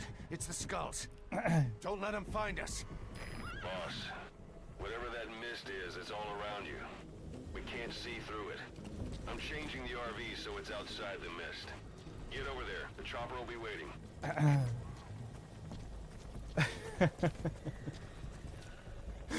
Yeah, I remember he pulled him over to the camera and he looked at chat. Chat, do you know who this guy is? Do you know who this guy is? And suddenly he started to look really awkward, really nervous. Oh no. I felt so bad for him.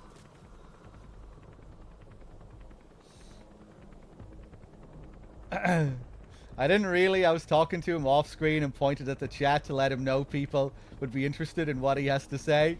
Okay, maybe I didn't interpret it exactly as it was. I started to feel pretty bad when you started pulling him towards the camera. He looked kind of nervous.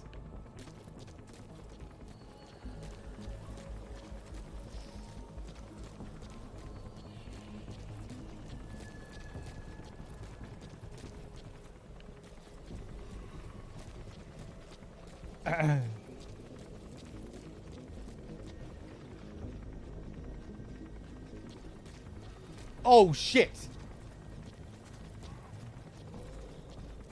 I didn't want this guy to follow me this far. We should be good.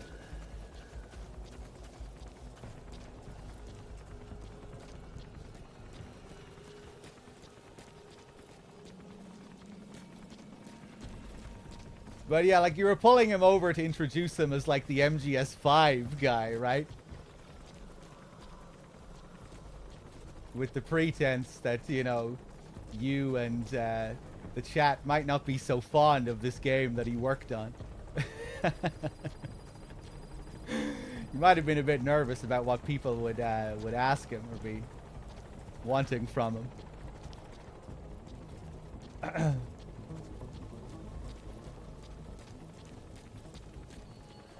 I quite like the visuals here, the vibe with this glow, this kind of weird moonlit glow. It's not really moonlit, but it kind of feels similar to the moonlit lighting later in the game. D-Horse. This is Pequod. Arriving shortly at LZ.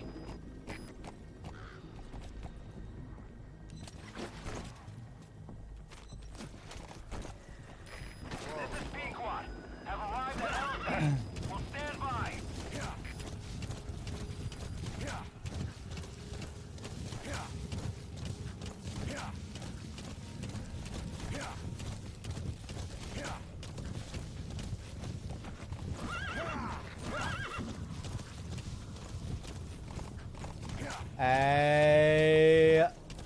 I think I took a wrong turn somewhere.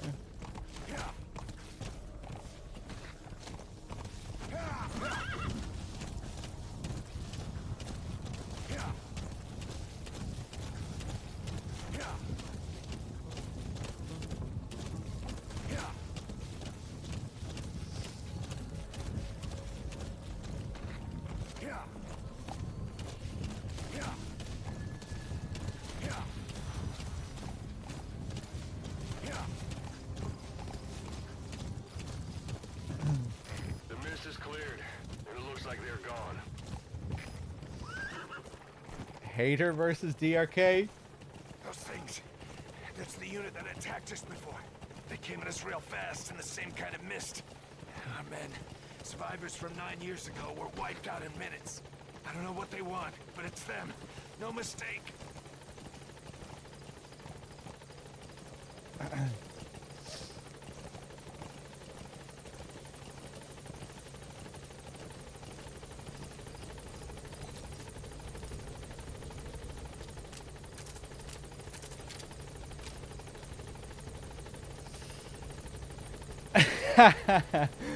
Are you gonna ask him why everyone sucked in the Twin Snakes in person, DRK? Boss, did you come all this way just to kill him? That is enough! Boss, have you lost your mind? Yes, as a matter of fact. Boss, did you come all this way just to kill him? The lost your mind line is obviously, you know, there's a double meaning. He's literally supposed to be literally alluding to Venom Snake, who has lost his mind and had it replaced with Big Boss's mind. But is the other line also supposed to be like little nod, coming all this way, going through all of this? It's kind of making me think of Miller at the end of the game. You know, what was it all for? All of this setup just to kill Venom in the end. Like, no matter what he does, he's still going to be murdered. You know, he's destined to be murdered in Metal Gear 1 at the end. Maybe not, I don't know. All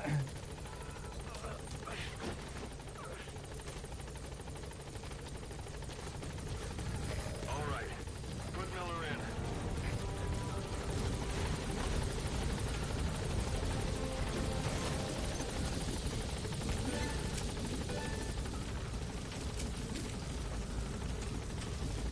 Have you lost your mind is a common saying when someone does something stupid. I think you might be reading too much into it. No, I don't think so.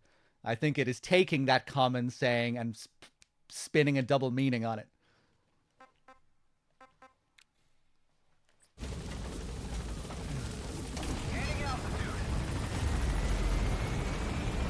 Kojima does this quite a bit.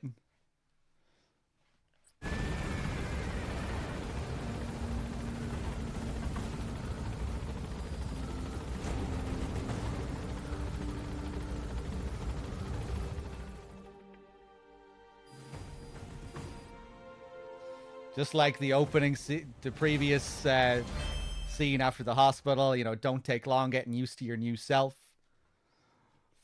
He also has a line during the horse ride alluding to like a different mind, a new mind, or a lost mind. Like if you're not shooting correctly, he'll comment on your mind. I forget what the line is exactly, but it's, you know, it feels like another hint, hint, nudge, nudge line. We're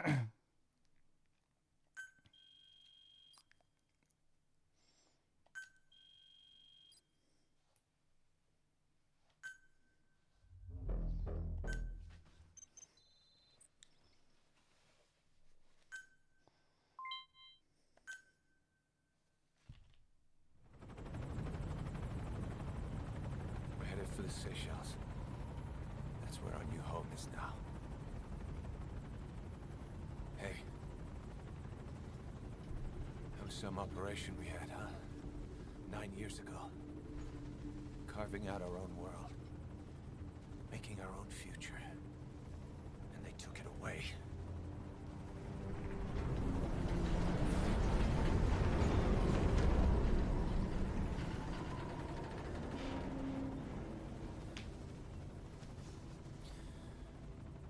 I'm gonna rebuild it. Make a new place. Together. That we can call home.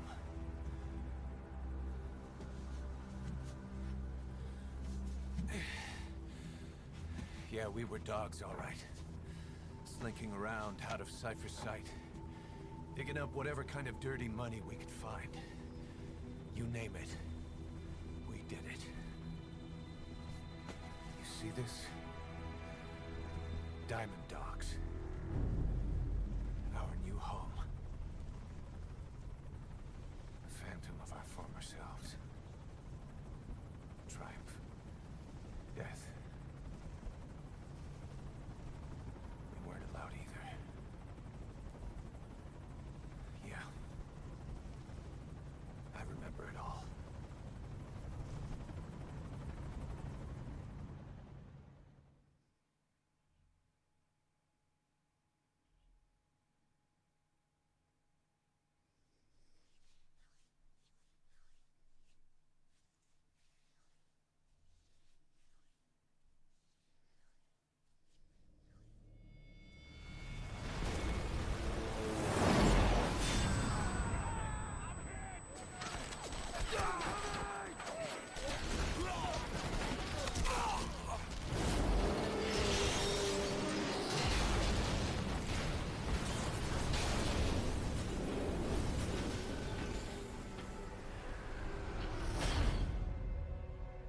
us like a damn fiddle! Help me, Snake. Chico. It all ends soon, exactly as I've planned.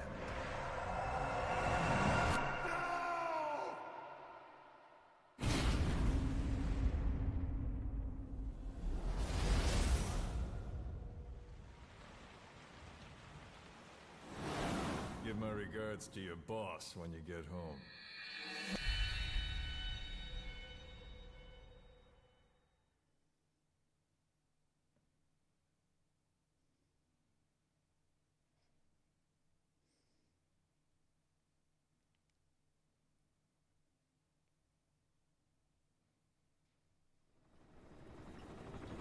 Snake. Why are we still here? Just to suffer. Every night, I can feel my leg, and my arm, even my fingers. The body I've lost, the comrades I've lost, won't stop hurting. It's like they're all still there. You feel it too, don't you? I'm the one who got caught up with Cypher. A group above nations, even the US. And I was the parasite below, feeding off Zero's power.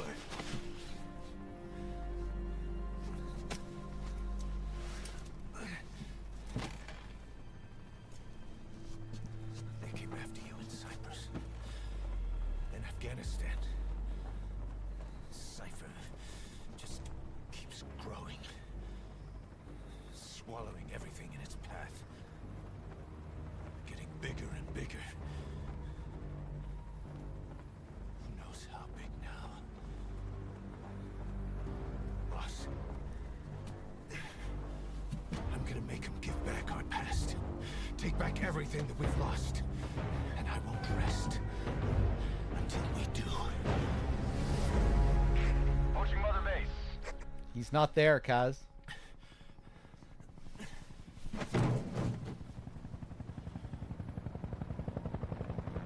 Our new Mother Base.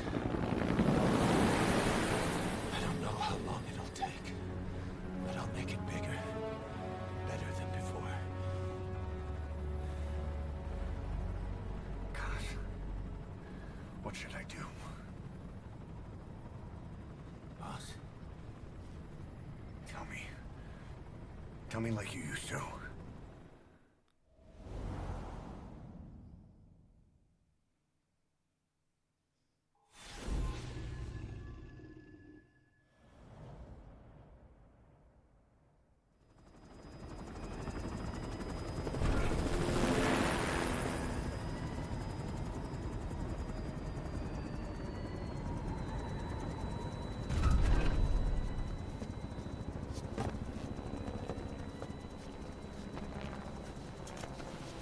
It's interesting that these are the memories coming back to him, not being the charismatic leader, the strong man who's making all the decisions. It's being told what to do by Miller. Give me a mission. Because he kind of does play the colonel role. He might not be the colonel in Peace Walker, be the superior commander, but he is you are still the person doing the dirty work in Peace Walker, and he is the one he is the main man giving you orders. Does Snake want to be the boss here?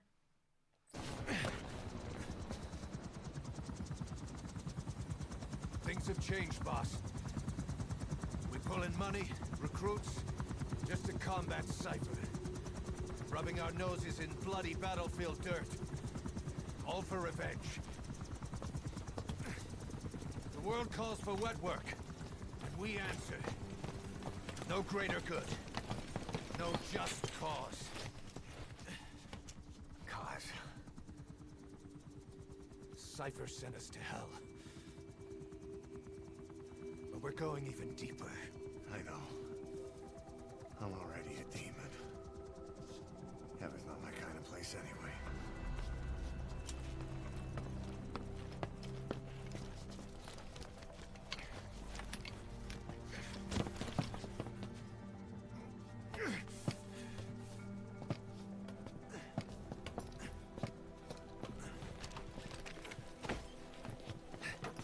dogs of war for 9 whole years. That ends today. Now you're not sleeping, and we're not junkyard hounds. We're diamond dogs.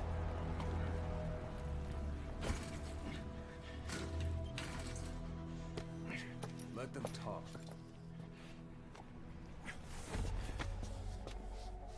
We can crush Cypher Boss, and you can build the army that can do it. Just one thing, Kaz. This isn't about the past. We're fighting for the future.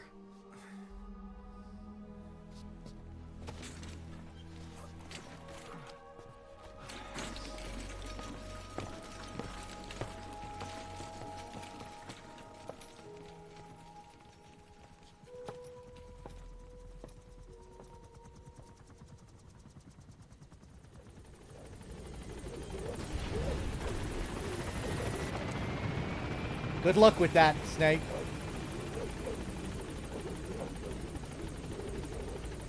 If you say so.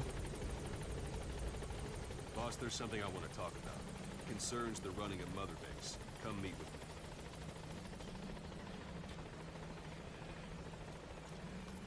You came. This base belongs to you now. Make Diamond Dogs the force it deserves to be. Like any organization, we need good people, and we need to make good use of their talents. Miller asked me to lay that out for you.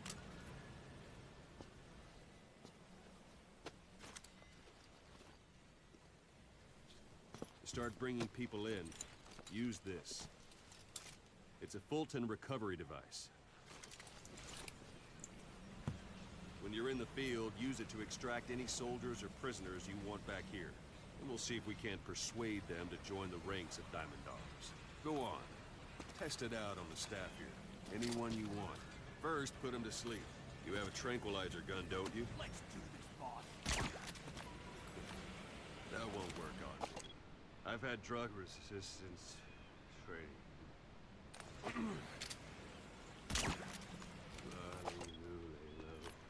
Lolly-loo. First, put him to sleep. You have a tranquilizer gun, don't you? I think there's something up with Ocelot's mind too.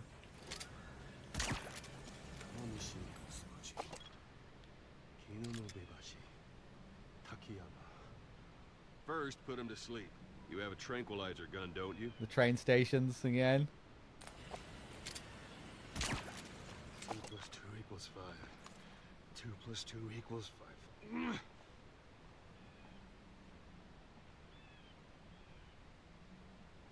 First, put him to sleep. You have a tranquilizer gun, don't you?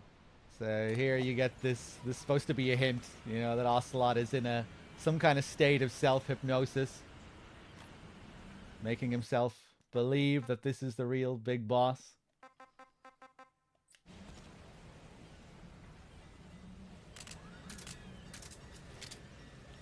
First, put...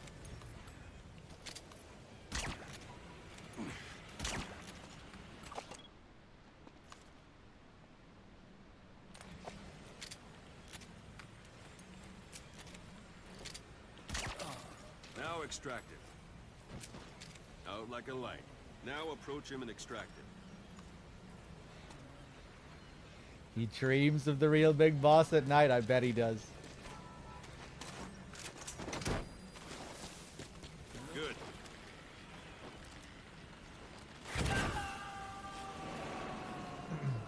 Extraction complete. You can only Fulton recover someone if they're not resisting it. No dead bodies either. They don't make great recruits. The staff member you just extracted will be assigned to the team best suited to his abilities. See for yourself. Open your eye, droid.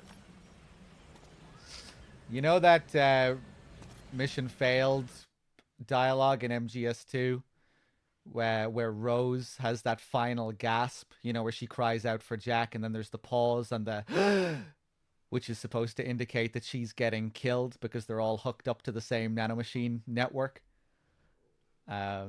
MGS5 does something similar with Ocelot's mission failed dialogue. When he calls out for Snake, and at the end there's a long pause and he goes, "Ugh!" or something like that. And that's supposed to be him snapping out of his hypnosis. that he now has to recognize that that wasn't the real big boss. Another little MGS2 parallel.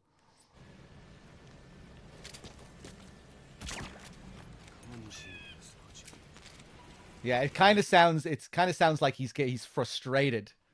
That's how it always came across to me, that he's like frustrated that Snake has just died. You know, he's calling out for him, and then there's the pause. And he's like, ugh, like that.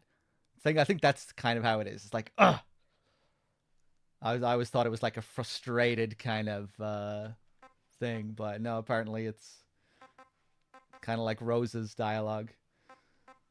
Although I guess Rose is dying, and maybe you could compare it to a sort of death, actually.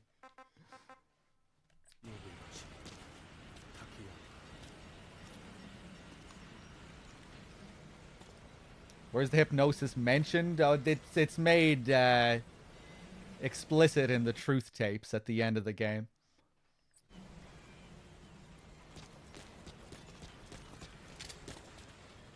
Boss. Oh. Select staff.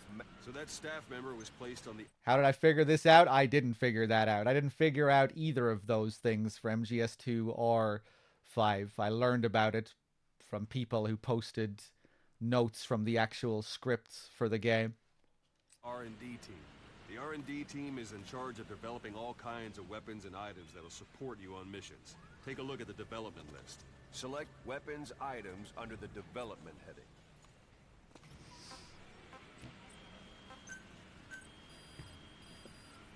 That's the R&D team's development list.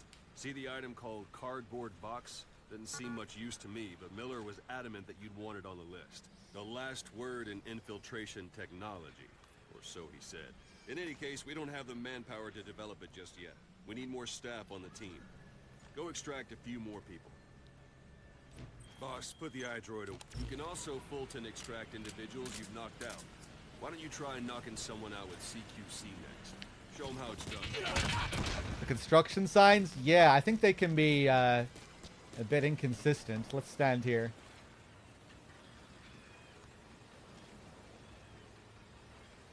I think it is possible to do it right at the beginning of the game, but I think it might be buggy.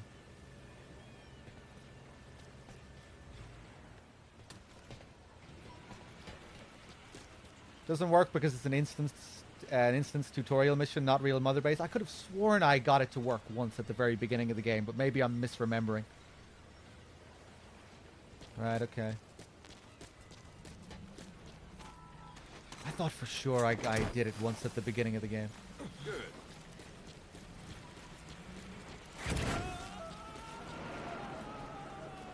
Extraction complete.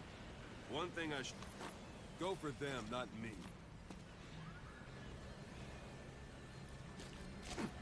That's enough. One thing I should mention. A Fulton extraction won't always be successful. If the person is injured, the shock of it could kill them. And if the weather's unfavorable, well, it could end up going missing. You can determine the chance of success by approaching the person you want to extract.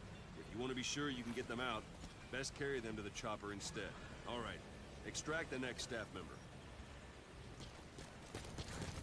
Send him at the U-line. Start by knocking him out. Or you can...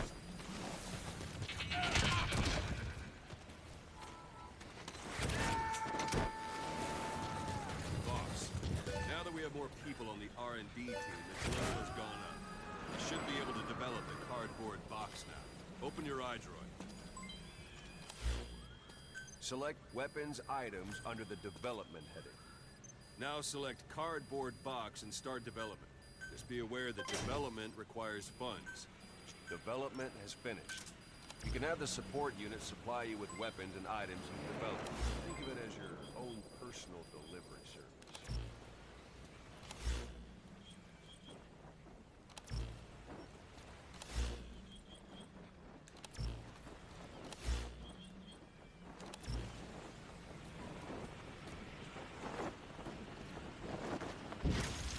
Sorry, I forgot to tell you.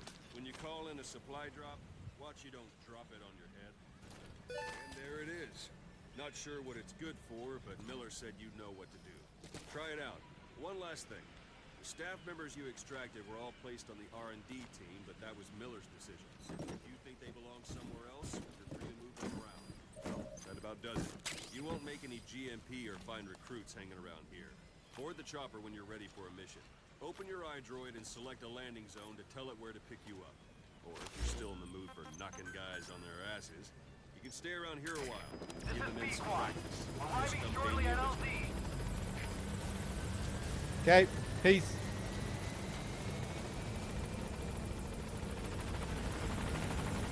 This is Pequod. On station at LZ.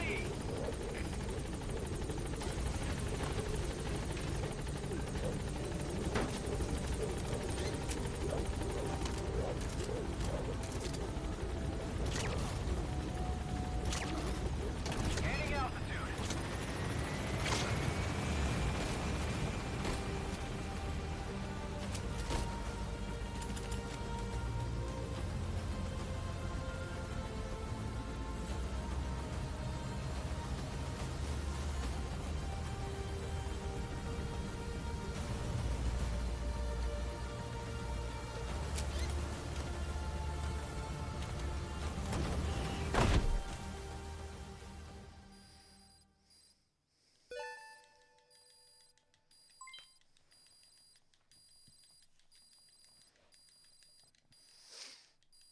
Yes, thank you.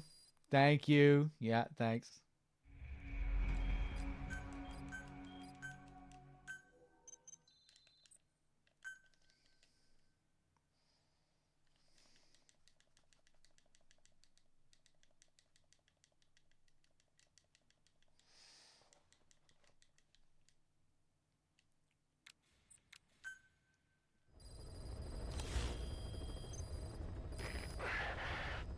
Boss, I know you haven't been back long. Did you just come, but I Miller? prepared a list of What was that? missions for you. Open your iDroid.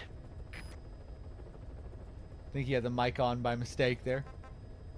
Look at the missions. Hold on. I've taken the job offers Diamond Dogs has received and made a list of those I want you to consider. Which ones you accept is your call. The objectives of the missions I've added are prisoner rescue, facility sabotage, and high-value target elimination. Probably all a walk in the park for you, but they should help you get back on your feet. I put the mission details on a cassette tape. Refer to it if you decide to accept the mission. We'll receive GMP for completing missions, and extracting soldiers and prisoners will boost our ranks. Building up Mother Base is the first step to achieving our goal. If that means wet work, so be it. We're gonna have to get our hands dirty. I hope you're rested up, because we're not stopping. Not until the pain is gone. The future of Diamond Dogs is in your hands. We're counting on you, boss. Okay, let's do some tapes first before we get into the missions.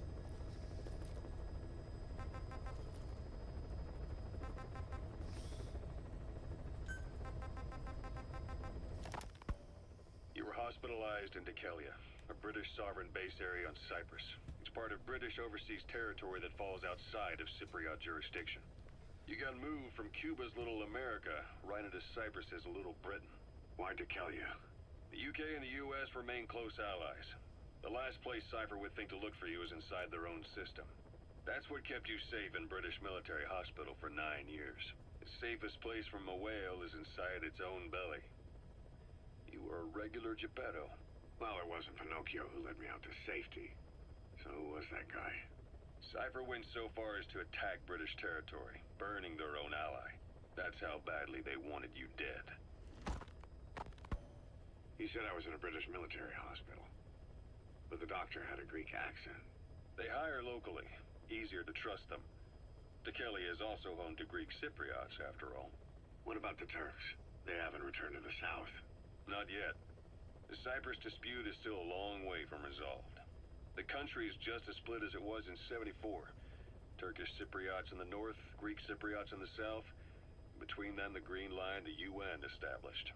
And Dekelia sits right on top of it. It does. Part of the buffer zone between the two groups. Another reason it was the perfect place to hide you. Easy to spot any outsiders snooping around. So how do things stand? Now, last year, the Turks declared that the Turkish Republic of Northern Cyprus is an independent state, though it's only Turkey that recognizes it. In the past, the Greeks and Turks lived side by side in the same villages. There are reasons to fight. Those came from the outside. Greece, Turkey, Britain, America, they all had their own stake in pitting the two sides against each other. But once you spark something like this, it's impossible to control.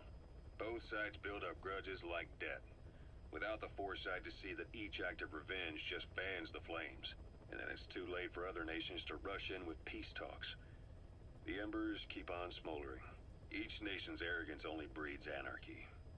The world is paralyzed by this hunger for revenge. Cyprus is no different.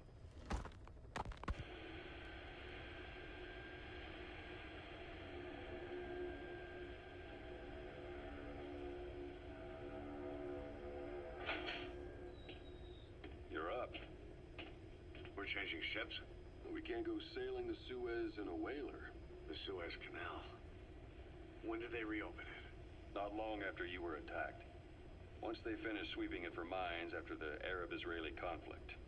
Can you stand? We've got to transfer to a container ship for passage through the Suez. Our destination is Pakistan, Afghanistan's neighbor to the south. There, we disembark and head via Peshawar to the Zero Line, the border. We'll travel to the Khyber Pass by road. And then? We continue on horseback. Afghanistan's main roads are under Soviet control. We'll need to go around them. It'll be all narrow, winding paths through the mountains. We'll do better on horseback. It's a local guerrilla tactic. They use the higher ridges to avoid air recons. Then they charge down the mountains for ambushes. The Soviets still haven't devised a counter-strategy. Our time frame is only half as much as we really need. It's gonna be a tough march. Better horses than boats. Well, it'll make for good physiotherapy. Take the time to get used to that new arm. While the Soviets have indicated they are not participating in the Los Angeles Olympics, primarily because the United States has made no attempt to guarantee the safety of the Soviet Union's athletes, the United States is increasingly demonstrating the belief that the issue has nothing to do with its preparations, and in fact this is retaliation for the Western nations' boycott of the previous Moscow Olympics. That concludes today's news. That's quite some news. The Soviet Union not attending the LA Olympics? Yeah. Andropov's death has changed some things. They're calling it revenge for the Western boycott of the Moscow Olympics. Countries boycotted the Moscow Olympics? Yes. In protest of the Soviet Union's invasion of Afghanistan. Over 50 countries were absent. It's too bad I didn't get to see Yamashita's judo. When the 40th Army crossed the Amu River 4 years ago, détente went right out the window. The U.S. Congress chose not to ratify SALT II. And Reagan's hardline politics won in the presidency in a landslide. According to him, the Soviet Union's an evil empire. The Second Cold War. And there's been no end to regional conflicts and civil wars. Lebanon, the Falklands, Grenada, Iran, Iraq. The story never changes. Egypt and Israel did sign a peace treaty.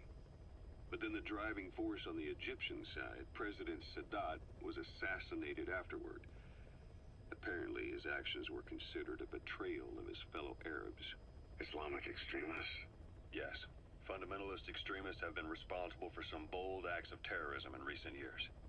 We've had extremist students in Iran take U.S. embassy workers hostage, and suicide bombings in Lebanon. Over 300 foreign soldiers stationed there have been killed. Countries have yet to develop an effective means of dealing with terrorism. Afraid of losing their own men, they've pulled their forces out, handing private forces a golden opportunity. Private forces? Small armies with no national affiliation, working for the highest bidder. That's right, they got the idea from you. After Mother Base went down, they began spreading to meet the soaring demand. Miller's organization is just one of many PFs now. The entire world is after you. But at the same time, it needs you too. Miller told me about what happened in the Caribbean 9 years ago. You do remember Miller. You'd formed a private army with him. An army with no allegiance to a nation. I remember, but... I see. You're not sure what's fact and what's a fantasy caused by the coma. It's still all a mess, huh? All I can do is tell you the facts as they were told to me. I've gone easy on you up until now, but this is where the hard stuff begins. 1974, the year before you entered your coma. You were in Colombia, operating with a small unit of men, basically mercenaries. Miller was among them.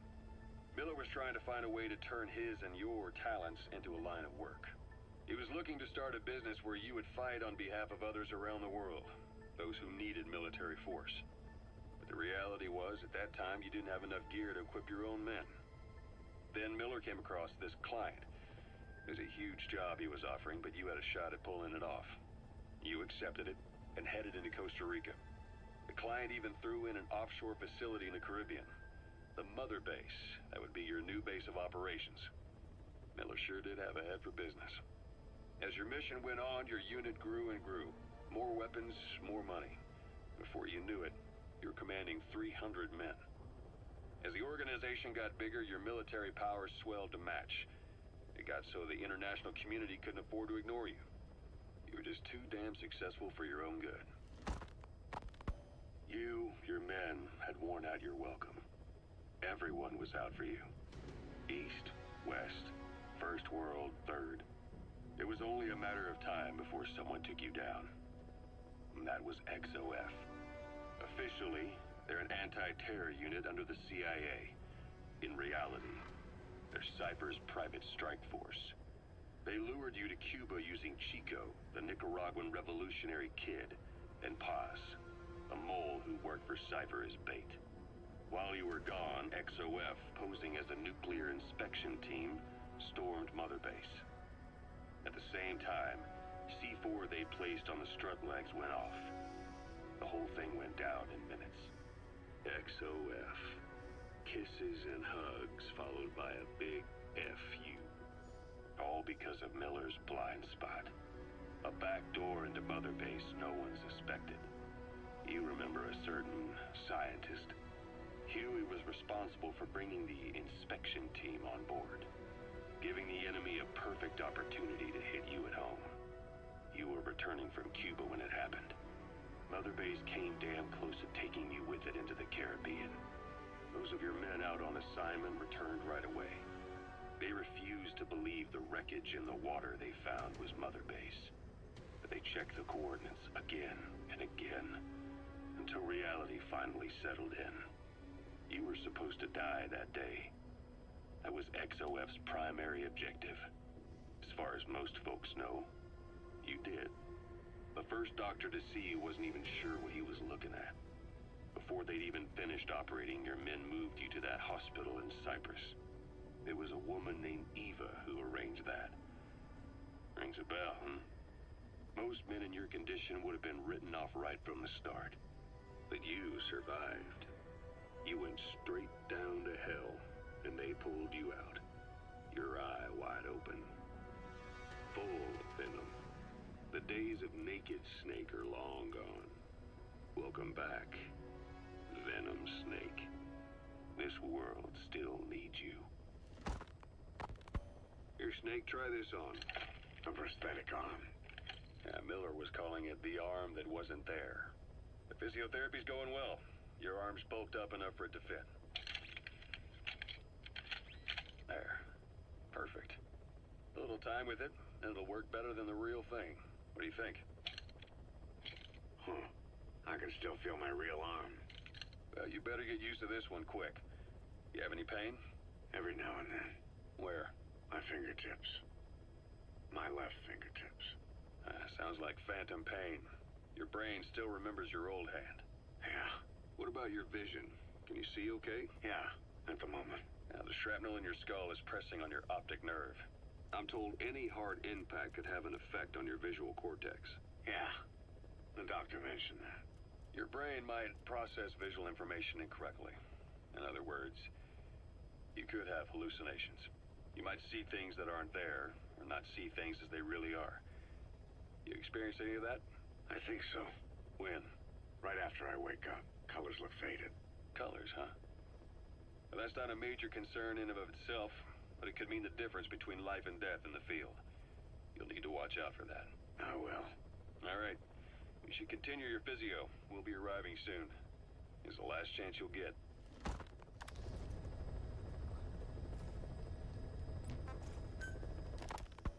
Ocelot. I hear they started calling you Shalashaska in Afghanistan. What's that about? You know the term Sharashka?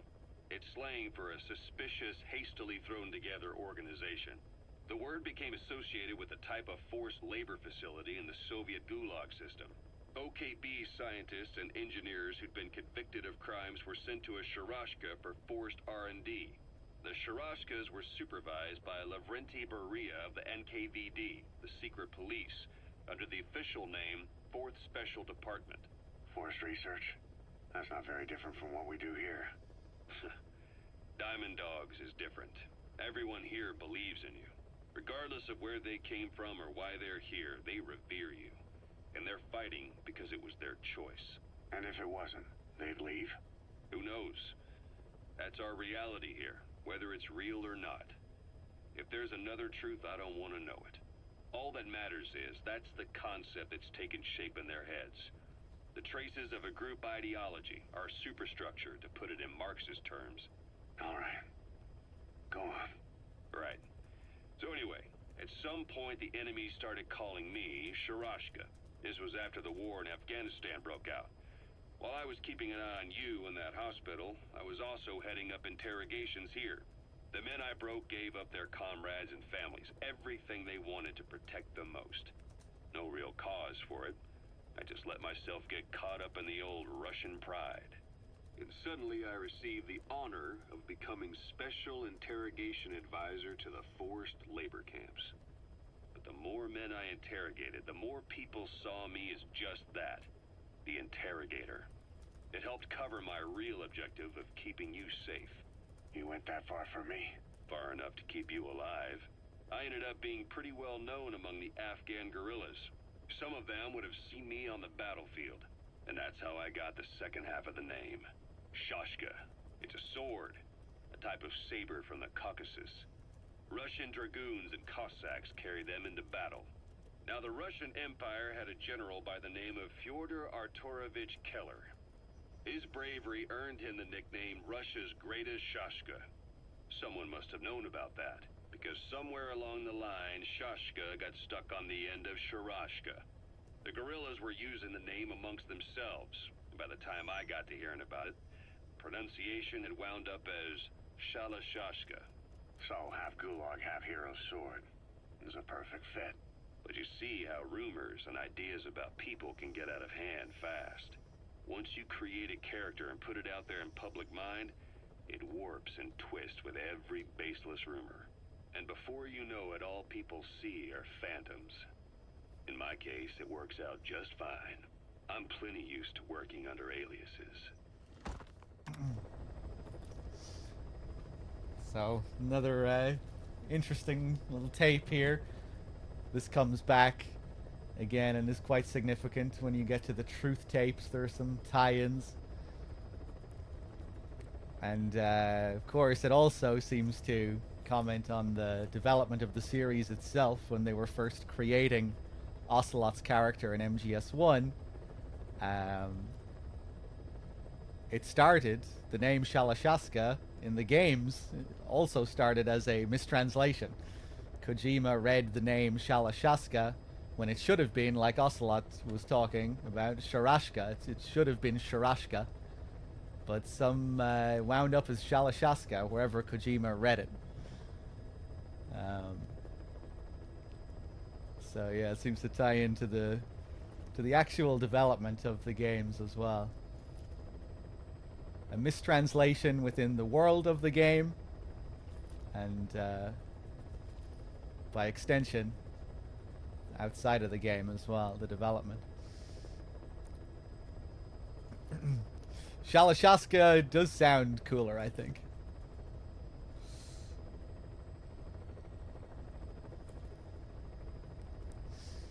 But yeah, this whole thing about steering the perception of someone by altering their name, you know, how names are more than just a thing to identify someone, that they're like a real part of their identity, you know, like that they're a real part of you. This comes back again later. You know, with Liquid. What's Liquid's name again? What's his moniker? Nyoka Yampembe. That's it, isn't it? Nyoka Yampembe. When he's leading his child soldiers, that's what he's known as. That's what they know him as, Nyoka Yampembe. But when he gets brought back to base, they strip him of his name, and they refer to him as Eli.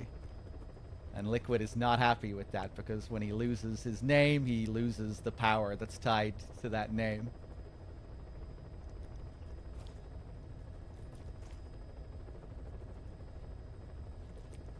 And obviously it applies to Big Boss and and everything that name represents. Yeah, this is one of the more interesting tapes here.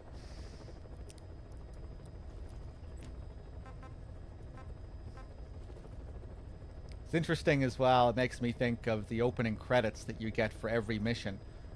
You know how like every character seems to have a moniker in the opening credits.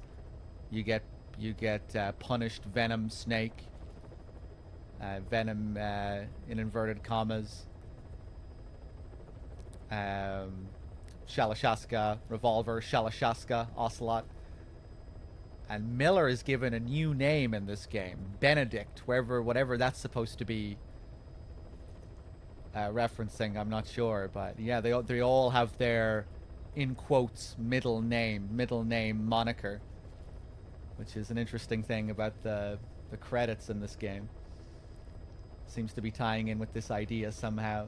Maybe like suggesting that they're all kind of playing characters, playing roles in some sense, that not their real identity.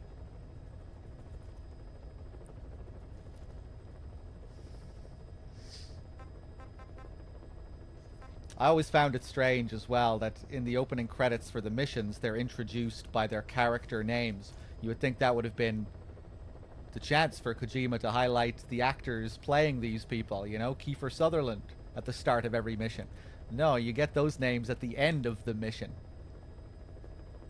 They don't introduce the actors starring Venom Snake. Who is Venom Snake playing in this movie? You know, introducing the characters as if they are actors. It's, yeah, weird.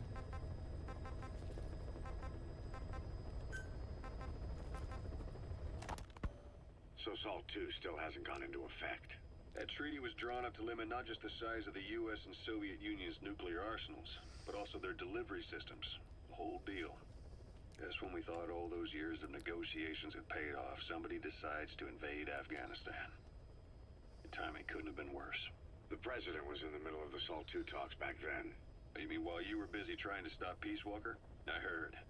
President Ford was meeting with the General Secretary in Vladivostok. In his absence, the political brass in America detected what they didn't realize was false nuclear launch data from Peace Walker, and were on the verge of ordering a retaliatory nuclear strike. Coleman's big idea? Humans are incapable of destroying themselves. Turns out he never knew what humans are capable of. If that AI, I mean, the boss, hadn't found a way to stop the fake data transmission, they probably would have gone ahead with the launch. Deterrence was revealed as the pipe dream it was. All thanks to you. And her. The U.S.-Soviet talks looked set to fall through. What happened in Nicaragua no doubt helped trigger a change of heart. But in the end...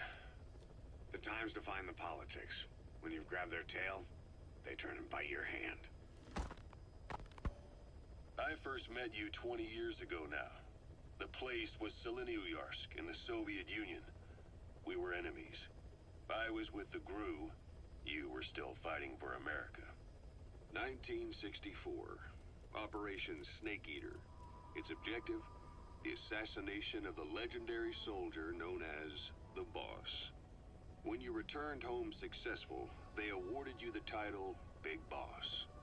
Your CO, Zero, sought to carry on the boss's will by covertly establishing his own organization.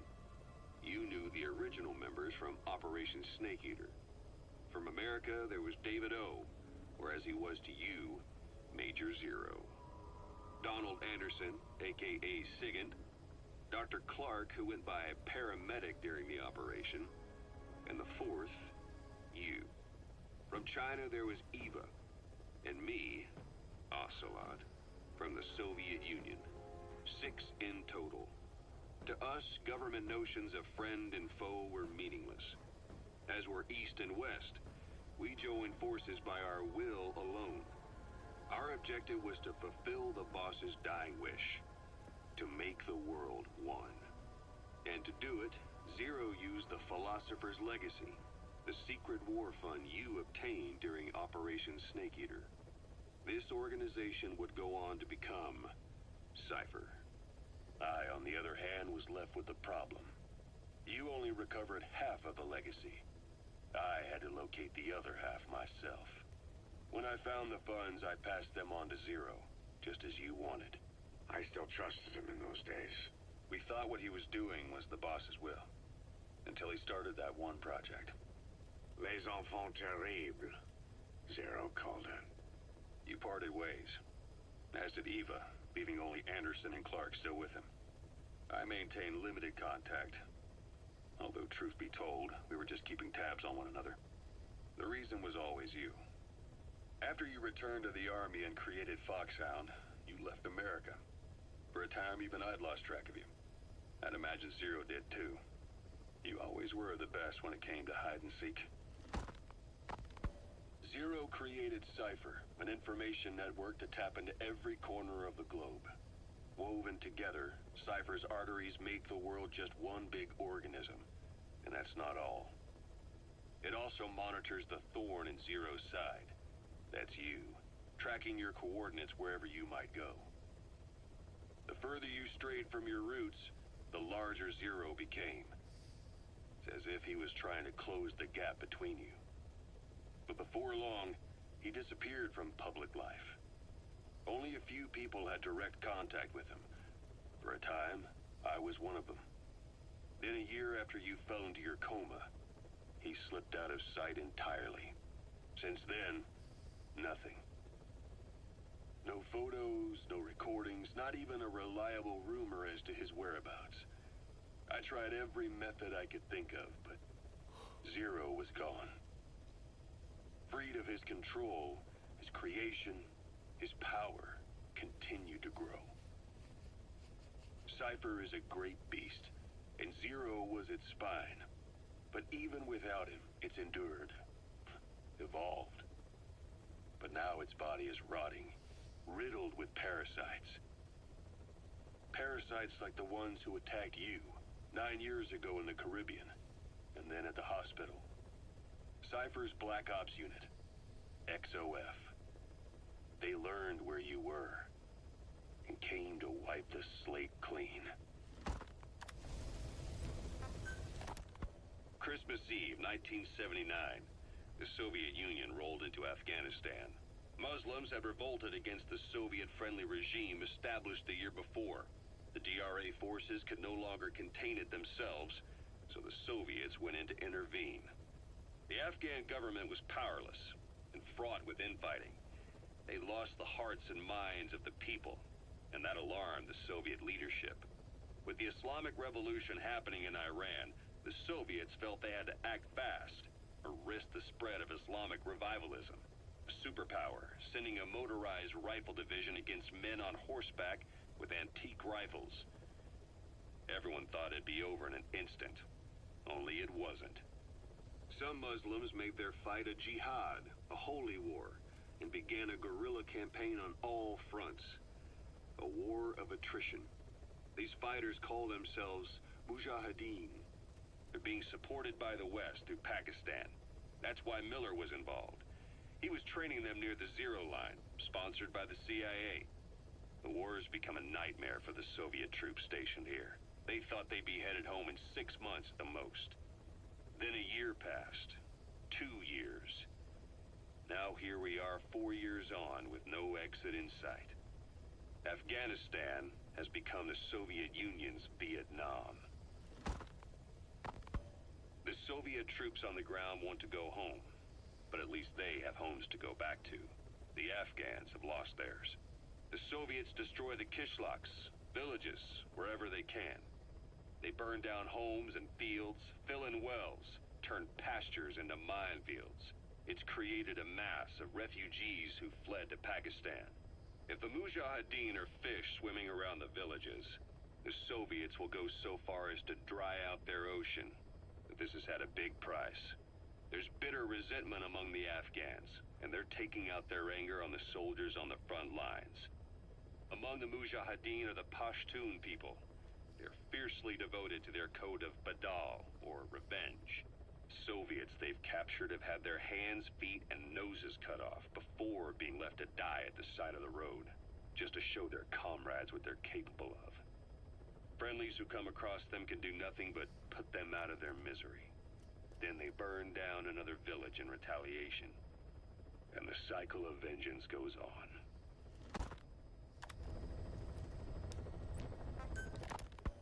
Snake, I wanted to ask you about the man on fire.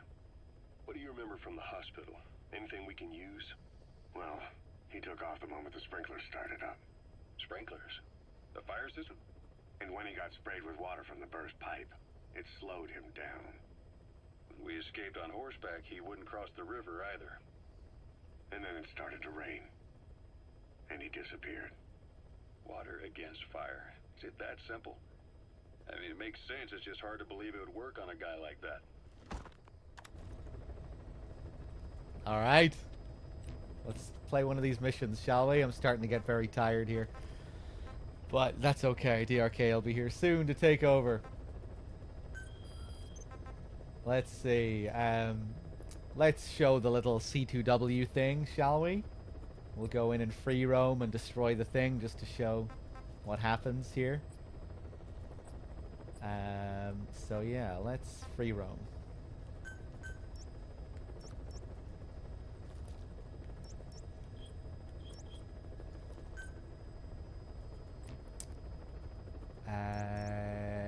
Oh yeah, I should just get dropped off here.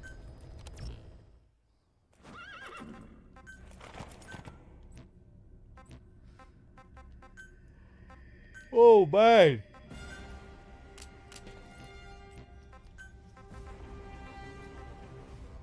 Ba-da-la-da-da-da-da, ba-da-la-da-da-da-da.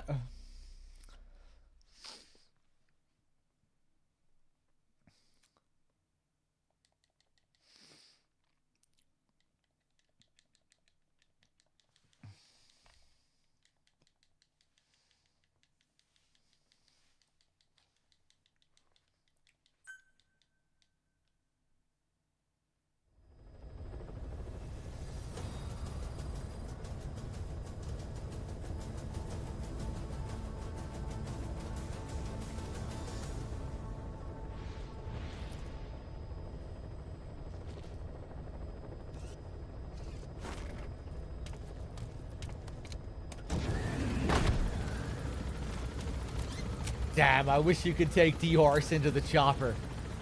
Imagine D-Horse during cutscenes in the chopper. The Metallic Archaea mission with D-Horse flying all over the place.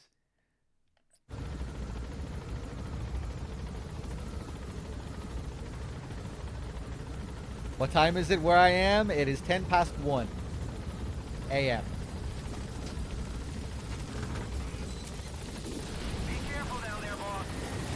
Oh man.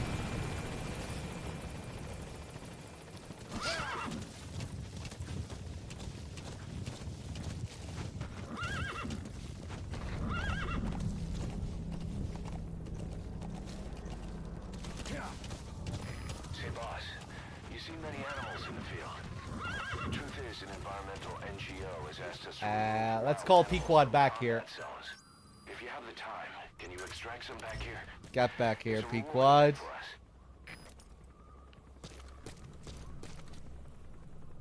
What sort of attire do I wear during these marathons?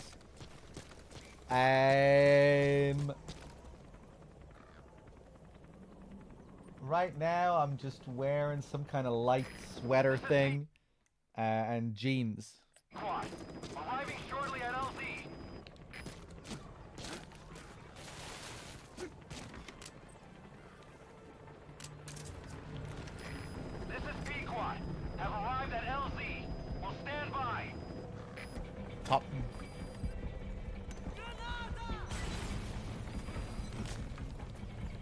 Yeah, people get disgusted by jeans for some reason.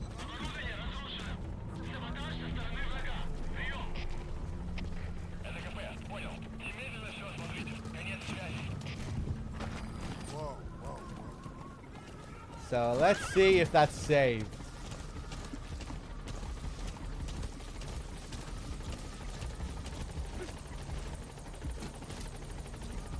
Yeah, I mean, I guess I'd be more comfortable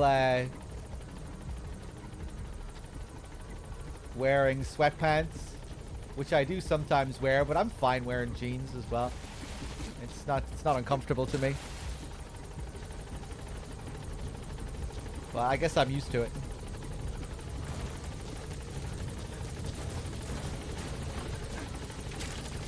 We can use compounds from plants to make medicine or poison for Oh, using man. weapons and equipment. Take a look at the plants list on your iDroid to see which ones we need. Then go find them if you get the chance. It'll keep the staff happy too.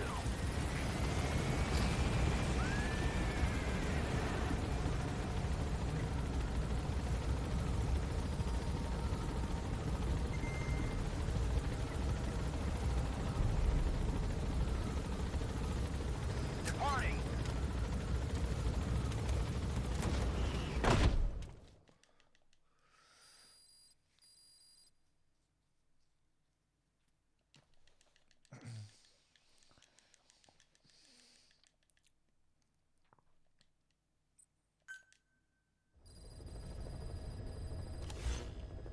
I was feeling fine up until a few minutes ago, and then the tiredness just hit me. By connecting your iDroid to the onboard computer, you turn the chopper into your own Aerial Command Center, or ACC. Some elements of staff assignment and R&D of weapons and items can only be performed from there. Take as long as you need to consider all your options. So now let's do C2W. We have already completed this objective. Destroy the Soviet comms equipment to prevent reinforcements being sent between outposts. That's what we just did, but we did it in free roam. So let's see what happens. Kaz, give me my briefing. Boss, information warfare is more than just intel gathering. It also means disrupting enemy communications. Your mission is to punch a hole in the comms network between the Soviet outposts. That'll cut off their means to call in reinforcements. Technically, we were given this mission by a Western-backed Arab organization supporting the guerrillas. But it'll also give us a leg up in the future. Take a look at the location of the Eastern Communications Post on your iDroid. Head there and destroy its comms equipment. He who controls information controls operations. Just look at Cypher. Aren't you being a pawn of Cypher right now, Miller? Western pawn? Western proxy?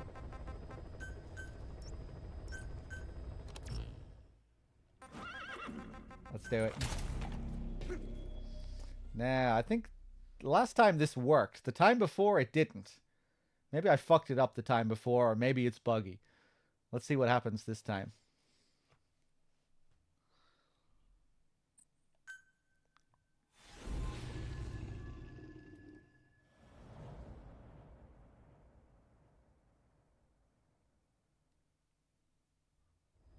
Boss, you need to disable the Soviets' reinforcement system by putting a hole in their base-to-base comms network. Head for the Eastern Communications Post and destroy its comms equipment. Hold it, Miller. It's already been destroyed. What? The comms equipment? All of it? All of it. Well, great work, boss. Mission complete. There we go, nice. Western TAC. Mission complete. I guess it all worked out in the end. You don't even get ranked.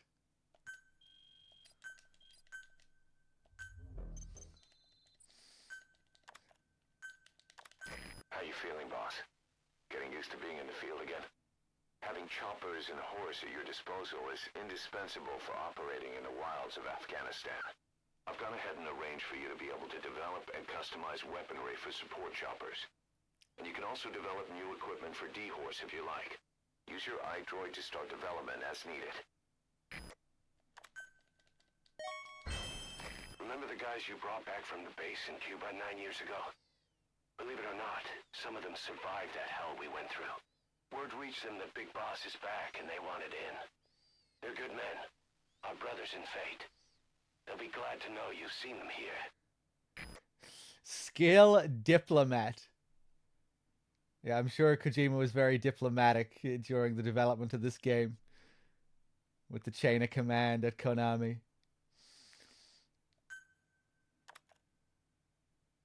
Amber Fox.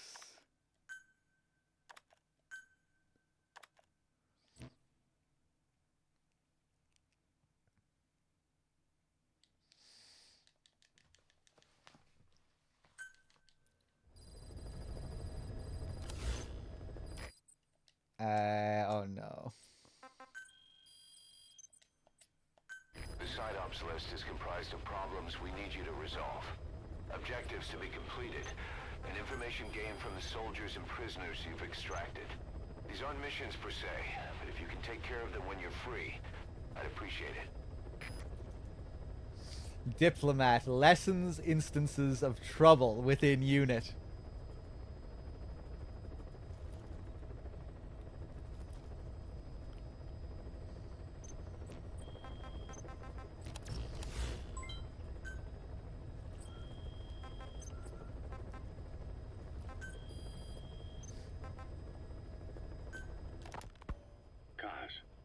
The unit that attacked us in the mist. You knew something about them. That wasn't my first run-in with them. It happened right before I was captured by the Soviets. We were on the Zero line that day. The Afghan side. On our way back from training the Mujahideen at a mountain camp in Kunar province. There's a lot of that work in Afghanistan. Most PFs shy away from it because it draws too much attention. But for us, that was the whole point. The job itself went great. We just had to make it back to a tribal area in Pakistan. But all of a sudden, visibility got real bad. It was no sandstorm. Our point man gave this strange report. He said he could see skulls in the mist. Skulls? The next moment, he went silent. We scrambled into formation, right before his arms and legs came raining down on us. It was always supposed to be a dangerous mission, so I had Diamond Dog's very best with me. We were calling out to each other. But one by one, their voices just went dead. Whatever happened to me, I lost consciousness before I knew it. When I came to, I was in a Soviet camp, tied to an interrogation chair. Could they be some new Spetsnaz unit? No. The ones that interrogated me were just the average rank and file. Whatever group attacked us, the way they moved was just insane. And that mist, appearing out of nowhere. The Soviets don't have tech like that. If they did, Ocelot would have heard about it. I doubt the West does either. Otherwise, the folks at Langley would be sleeping a lot easier. Why'd they come after you? Wish I knew. I'm the only one who survived. Though I don't think they planned it that way. If I was their target, they wouldn't have just handed me over to the 40th Army. Whatever the case, we need to watch our step until we know who they really are. And boss, if you ever do run into them again, don't try to take them on. You just get the hell out of there. When I first started dealing with Zero, with Cypher, it was a somewhat parasitic relationship. Though, a mutually beneficial one. Cypher had no army of their own, so they wanted us. They wanted our strength. They approached me as a potential business partner. But they had other motives. Cypher coaxed us into Central America, into that US-Soviet proxy war, to fuel Mother Base's growth. Once we were big enough, they'd force us to join them. That was the plan. That's why they had Paz, still Zeke. Right. And if we refused, she would use Zeke to fire a nuke from Mother Base. The world would consider us a liability, and countries would unite to destroy us. We stopped the launch. And yet they still took us down. Through that fake inspection they orchestrated to cover up their sabotage. That power Cypher wanted. We don't have it anymore. So why are they still after you? Is it just the fear of leaving you alive? I don't know. Was Zero really... All I know is the man I knew wouldn't want this. What do you mean? We have to consider that it might not be Zero we're dealing with. We know virtually nothing about Cypher anymore. how big they've gotten, what they want, or even who they really are. The new mother base started out as a test drilling rig operated by a mineral resources supplier, but their project fell through. The Seychelles government was happy to hand the place over to us. It was just scrap on stilts. So with a few dummy construction companies set up as fronts, we started renovating the half-finished rig. From the outside, it looked like the project was back on rails. Kaz, you... What? I see what you're doing. Recreating the mother base we had 9 years ago. Only this time. That's right. The mother base Cypher thought they destroyed will return from the grave to kill them. We'll prove to the world that we were the victors. And if we lose again? They can't fool us the same way twice. Now our enemies are in plain sight. And when our organization gets too big, we split it across companies. Any company that draws attention gets liquidated, and its capital is back-channeled into a new company. Most PFs are small-time operations anyway. And in this business, the minnows go bankrupt all the time. We've never aroused suspicion. Plus, we have Hewick. Hewick? Human Exploitation Company. It's a business specializing in intel gathering. Think of it as a civilian intelligence agency. Kaz, that's... Remember what they were trying to accomplish at the prison facility in Cuba? That gave me the idea. We dispatch moles into conflict zones around the world, and each sets up an intel network on site. Then they stay in place to give us stable points of contact when other nations intervene in the conflicts. Hewick's strength is that it has a cutout at each level. You get your job from one guy, then you hand it off to another. No one has direct access. It's a perfect black box. Hewick members also work their way into the superpowers intelligence agencies to make sure Diamond Dogs gets work. We have those countries by the balls. That's our deterrent when we need it. Networking? In the intelligence community? Sure, that's how we've grown this far. And when you go out on missions, intel from Hewick will be there to back you up. But despite all that, Cypher has its eyes on us. The only reason I'm not dead is that they needed to know where you were. Figured if you woke up, I'd go straight to you. That's why you made that ruckus at the Zero line. Yeah, to make their own surveillance work against them. I think it took some of the heat off Cyprus. Kaz. Then I just had to wait for you to save me. And I've gotten used to waiting. Kaz. That's not all. It was a good chance to scout the market. And with the West wanting the Soviets out of Afghanistan, their agencies are bursting at the seams with funding. Boss, let's start by building up our Afghan presence. Why put Mother Base in the Seychelles? We're at the center of the world here. We're all the way out in the Indian Ocean. Come on. Lebanon, Sri Lanka, East Timor, and Africa. From here, our reach extends to conflict zones the world over, including Afghanistan, of course. So it's prime real estate for a mercenary. Exactly. Latin America isn't as close as I'd like, but we have Amanda and her people to help in that department. And besides, the Seychelles government owes us a favor. Owes us? The Seychelles has strong ties to the east, which the West wanted to shake up. It came to a head 3 years ago in an attempted coup. It was a force of South African mercenaries with U.S. backing behind the scenes. They were only platoon size, but South Africa is home to some heavy PFs. Too much for the Seychelles to handle. In the end, they accepted help from the Tanzanian army and quelled the coup. We set up the deal and handled on-site tactical instruction. That led to some training work for the Seychelles military. And when we put down a mutiny within their forces, well, we made a lot of people happy. They don't pay us.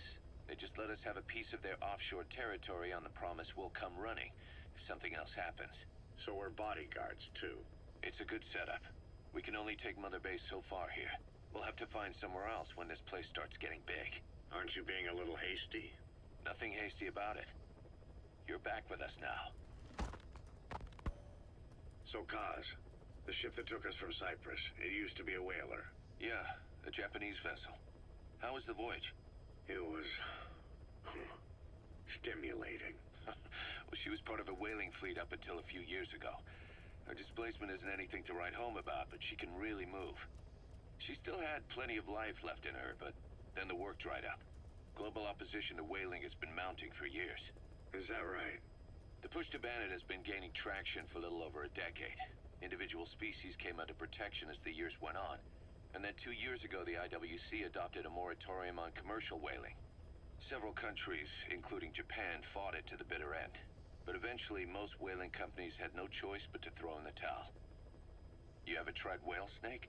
Can't say that I have. When I was a kid in Japan, practically everybody ate it. That good, huh?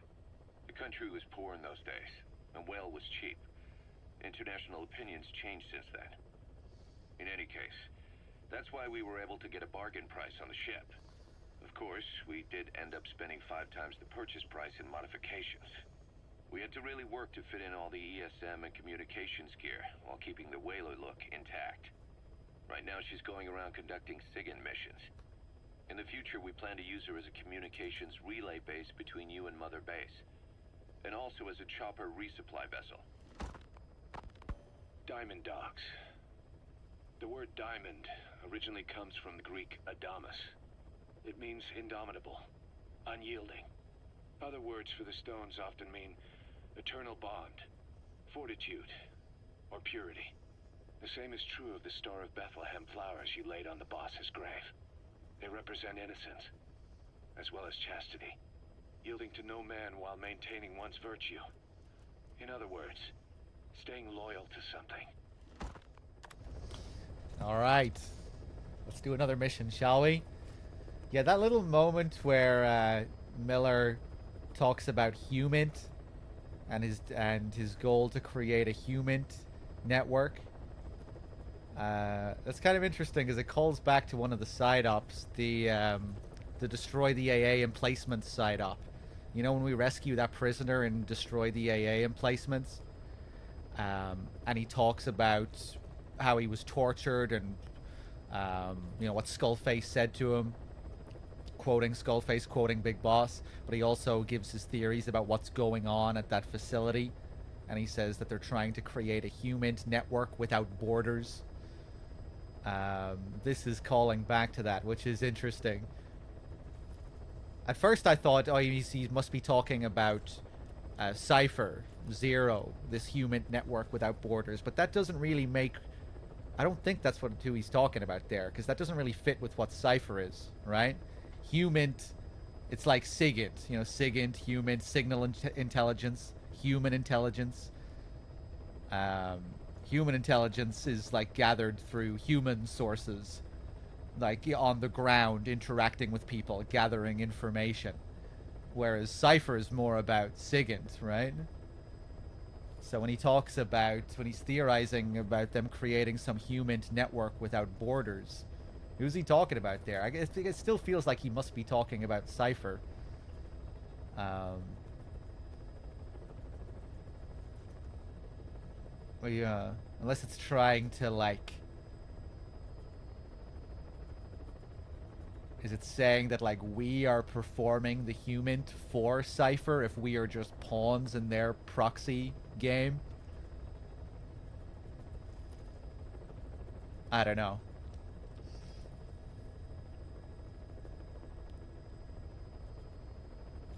But yeah, I guess it's interesting that Kaz is now has the goal of doing what they were doing on that base. Snake interrupts him as if, you know, hey, maybe we shouldn't be doing this. Isn't what those guys were doing on the base, who we were against?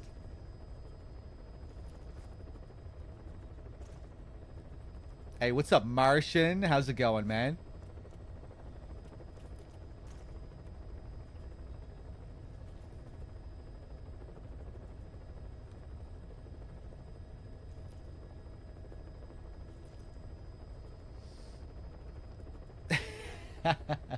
I love that Nicolas Cage emote. Hey, Vlad, you're still here, man. Alright, let's do another mission.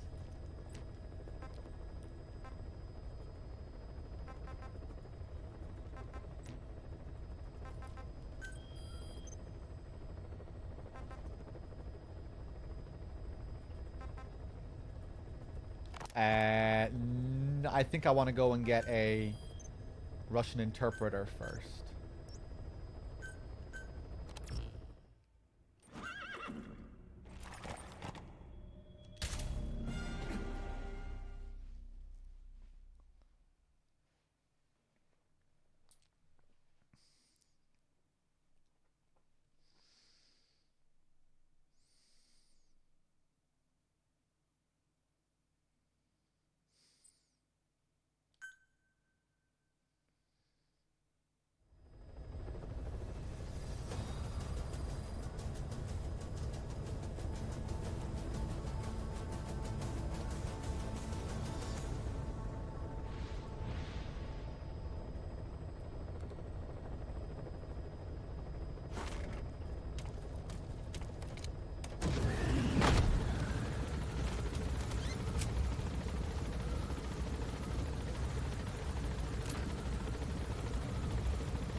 see that, chat? I killed him. Little bastard.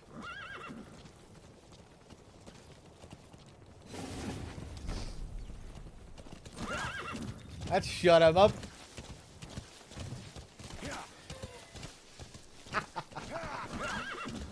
Now, let's go get this interpreter. We found out there's an English-speaking soldier somewhere in the region. He's a language specialist. His role is to translate information related to the West into Russian. If we can get him to join us, we'll have the upper hand in information warfare. Find this language specialist and extract him. This is what I need to do every time now when I kill a dog in MGS. I really need to embrace it instead of, you know, coming up with excuses when chat goes crazy. Эй, ты же говоришь по-английски? Это непросто. Наверное, работает в переводческом отделении, аналитики, западной разведки. Я часто вижу, у тебя свет допоздна. Да, я всегда читаю газеты и журналы с той стороны. Я даже думаю по-английски. Правда? Научи меня каким-нибудь клёвым выражением. На случай, если я вдруг встречу американца. Хорошо, повторяй за мной. I spent last night with your girlfriend. With your girlfriend. Это было неплохо. Правда? И что это значит? Я друг твоего приятеля.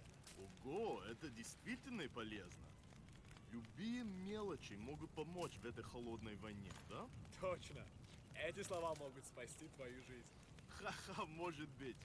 В следующий раз ты должен научить меня еще чему-нибудь. Конечно, увидимся. That Soviet soldier in the Green Beret is speaking English. Must be a language specialist.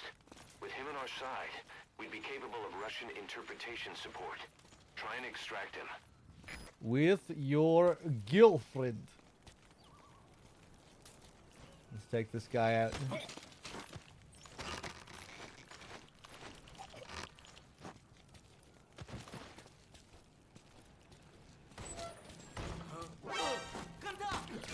That's the target. Talk.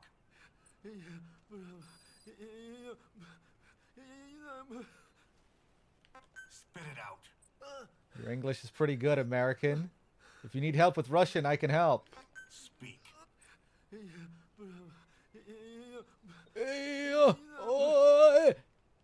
Speak. Spit it out.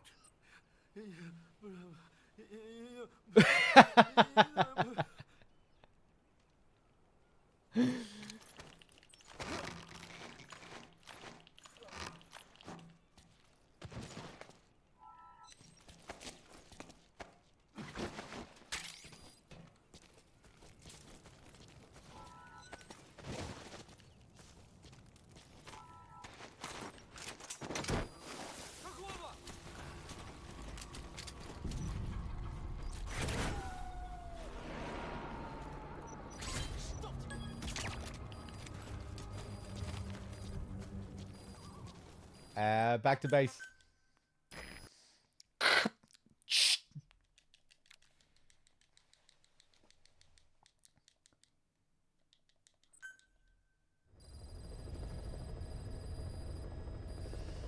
Oh, I forgot to do the interrogation. Yeah, if you interrogate them before you have the interpreter, you will actually hear them speak Russian.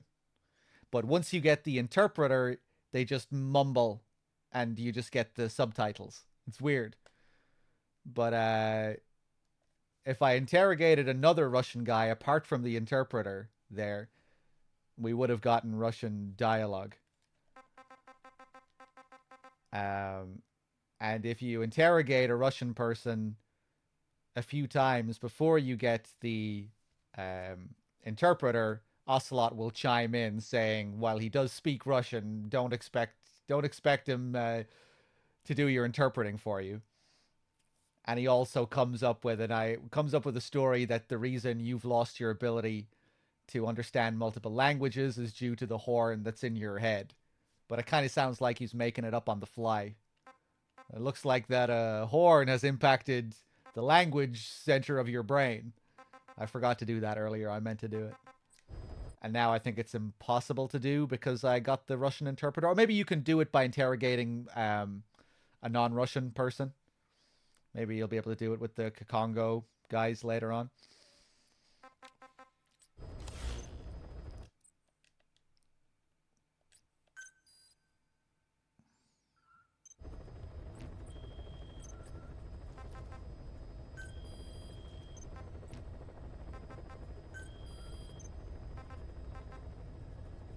Let's do a hero's way. Farming villages in southern Vahan have been subjected to a strategic bombing campaign the past several weeks. The damage is spreading. Yeah, maybe I could just fire the interpreter, but I don't think you need to. I think you could probably just interrogate another guy who you don't have the interpreter for. But yeah, maybe you can fire the guy and then rescue him again. I don't know. Farming villages in southern Vahan have been subjected to a strategic bombing campaign the past several weeks. The damage is spreading. It's part of the Soviet Scorched Earth operation aimed at wiping out the guerrillas. The target this time is the commander of a Spetsnaz detachment. He's been key to the operation's success. People say this guy's responsible for annihilating the Mujahideen at Tismasi Laman, the Hamid fighters, overnight. He's a tough, experienced commander. Don't underestimate him. The order from my client in the west is to shoot on sight. They want him out of the picture for good. Sorry, boss. This one's purely business. Wet work. A hit on a commanding officer of the Soviet military. Nothing personal. We're only doing this because it gets us one step closer to our goal. That sure sounds heroic. Let's do it. A hero's way. This being the very first mission here after the opening prologue, it's kind of interesting to me. You know, like we're starting the journey, the hero's journey. But it's just described as this cold, clinical bit of business. Doesn't really sound like a hero's way. But then if you look at the mission dialogue, it seems like the hero is actually referring to the commander that you're taking out.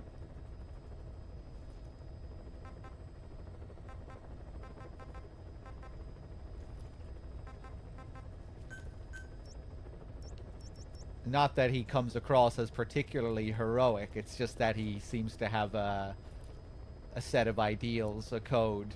You know, he talks about how he won't kill he won't kill civilians if ordered to.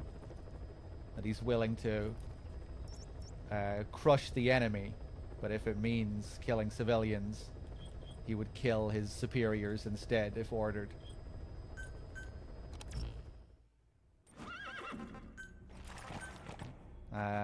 Let's see.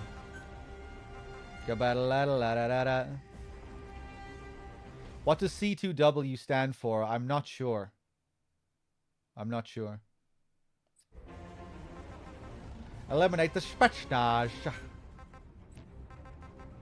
Let's see. Ba-do. Ba-da-do.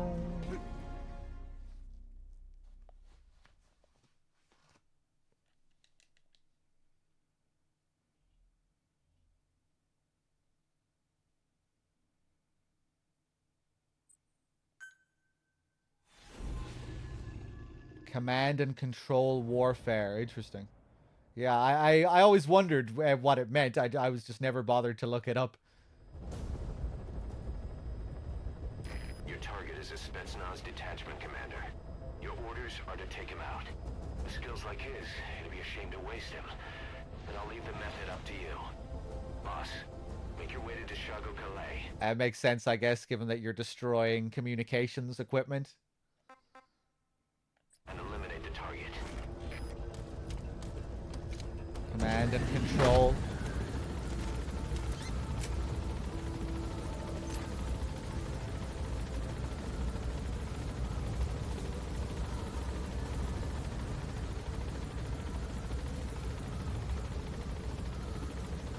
Always wondered what Traitor's Caravan was supposed to mean, or what it was referencing, alluding to. It's a weird mission title. Be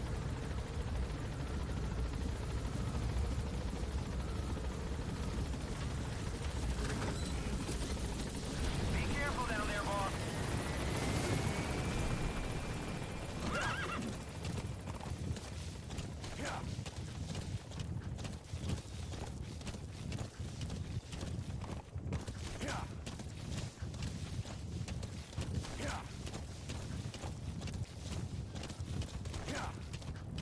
The same Traitor that Kojima references in MGS4.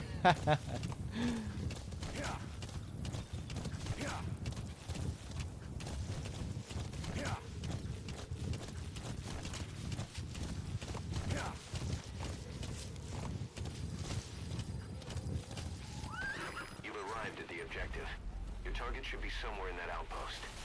And don't forget, he has a Spetsnaz recon detail with him. Keep your guard up. Okay, let's go grab this guy. Dwarven with the 16 months, thank you.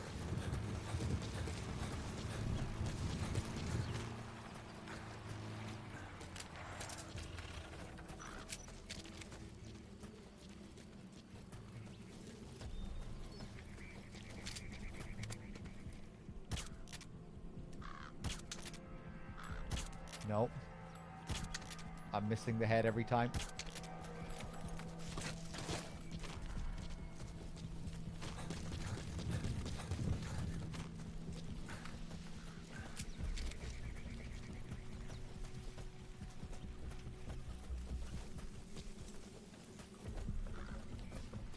Gotta get up quick here.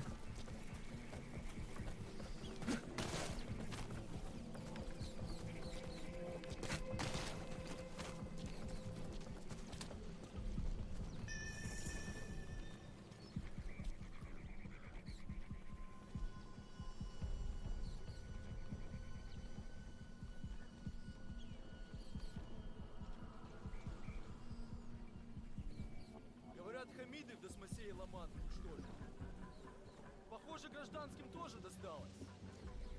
Ходят слухи, что это постарались наши. Так вот, это грязная ложь. Товарищи, приказы не обсуждаются. Мы должны выполнять данные нам задачи. Если сказано «сожги деревню», мы ее сжигаем. Только так мы раздавим душманов. За родину! Но помните, мирных жителей трогать нельзя. Если среди них будут жертвы, это только подольет масло в огонь. Если командир прикажет мне убить гражданского, я убью командира. There it is. Я к этому готов. Надеюсь, и вы тоже. Все ясно? Hey, what's up, Storm? I must be tired? Well, just a standard session, 11 hours. This is usually around the time where I hand it over to DRK. I'm sure he'll be taking over soon. But yeah, I am tired. I think it's just a marathon starting to catch up with me. Been out drinking. Welcome home. Hope you had a good night.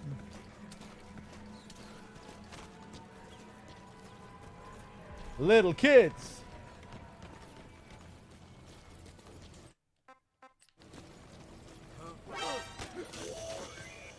That's the target. So yeah, this guy was talking about some village that burned down. Said rumors that they were responsible, utterly false, which I think is true. I think it's Skullface who's responsible for burning them down.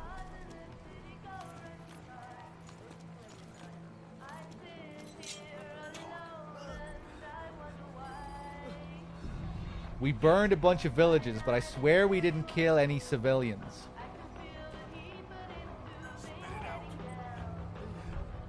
The Smassi Laman had nothing to do with it.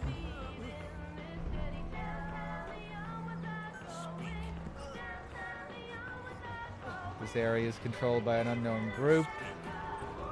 There's something hidden.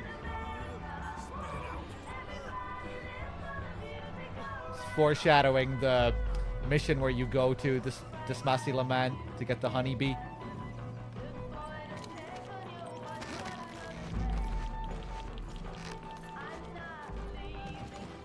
Boss, I gotta say it would be a waste to kill him. Putting him to sleep doesn't count as eliminating him. Neither does knocking him out.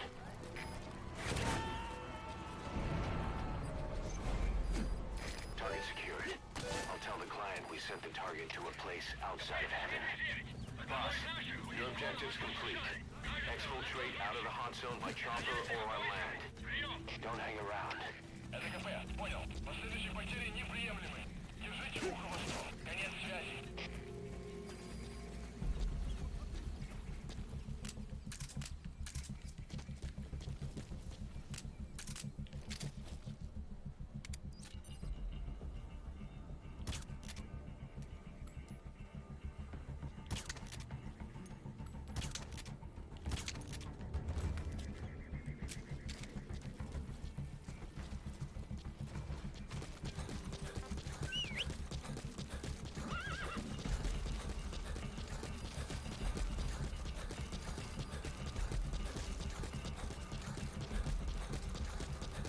Diors, where are you?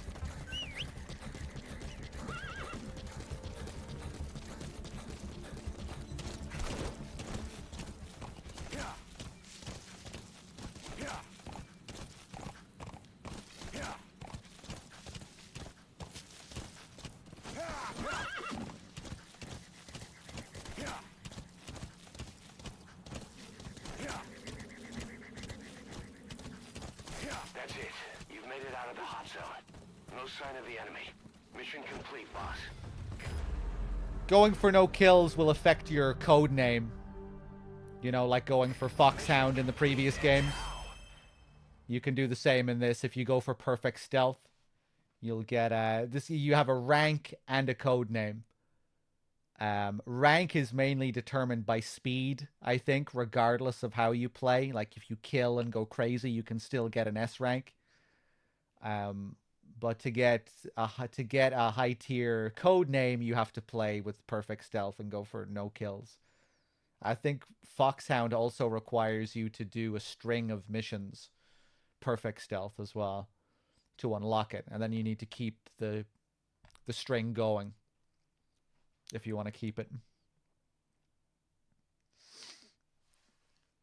Yeah, of course. I always forget about the horn thing as well. Yeah.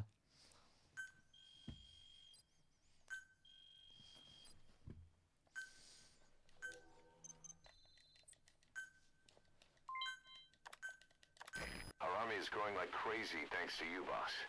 In fact, it's getting downright crowded around here. To bring a greater number of people on board, we'll need to expand our facilities. To that end, I've created a base development unit. It has two roles, material refinement and platform construction. I'll start with the material refinement part. The base development unit procures material resources on a regular basis according to its level. The materials are stored in containers and placed on the deck of Mother Base. Once they're finished being processed, they can finally be put to use. By using these materials to build new platforms, we'll be able to add a greater number of staff to our ranks. We don't need any specific instructions from you to refine the materials, but I want you to be the one to decide how we construct platforms. Once we have sufficient GMP and the required material resources, you can issue construction orders from your iDroid. The RK will be here for the commanders, I'm sure. He should be here to take over soon, hopefully. He was here earlier, like not so long ago, so he should be awake.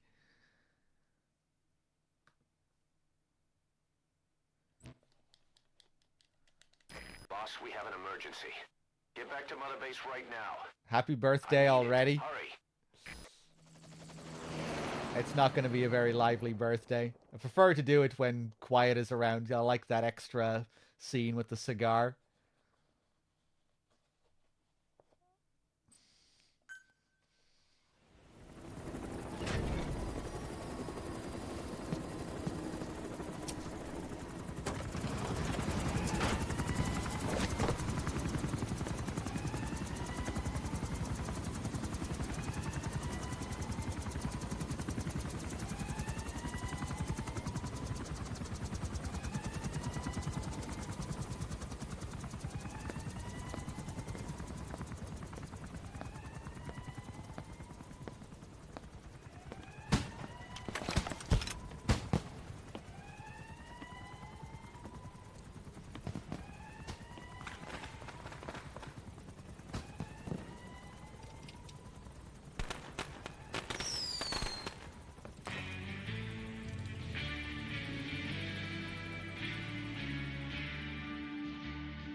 I thought you only heard Huey at the end.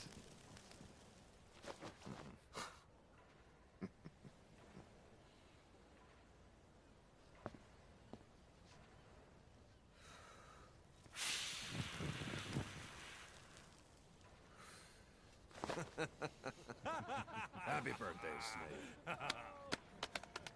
There's Huey.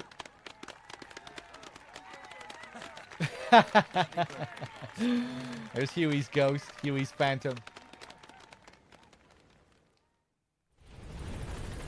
Get back here, Pequod. Boss, we've received a back-channel request from Langley.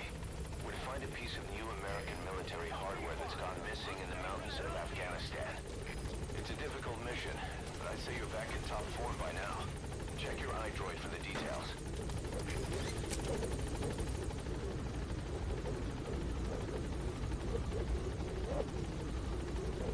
Gaining altitude.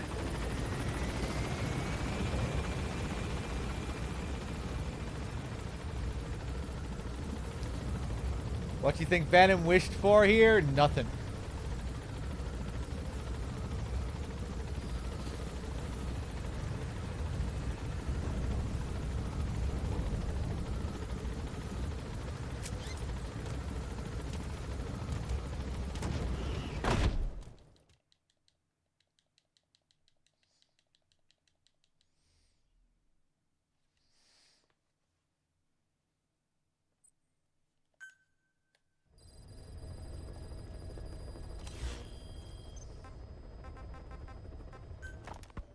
This war, the Kremlin never expected to have this much trouble against the Mujahideen.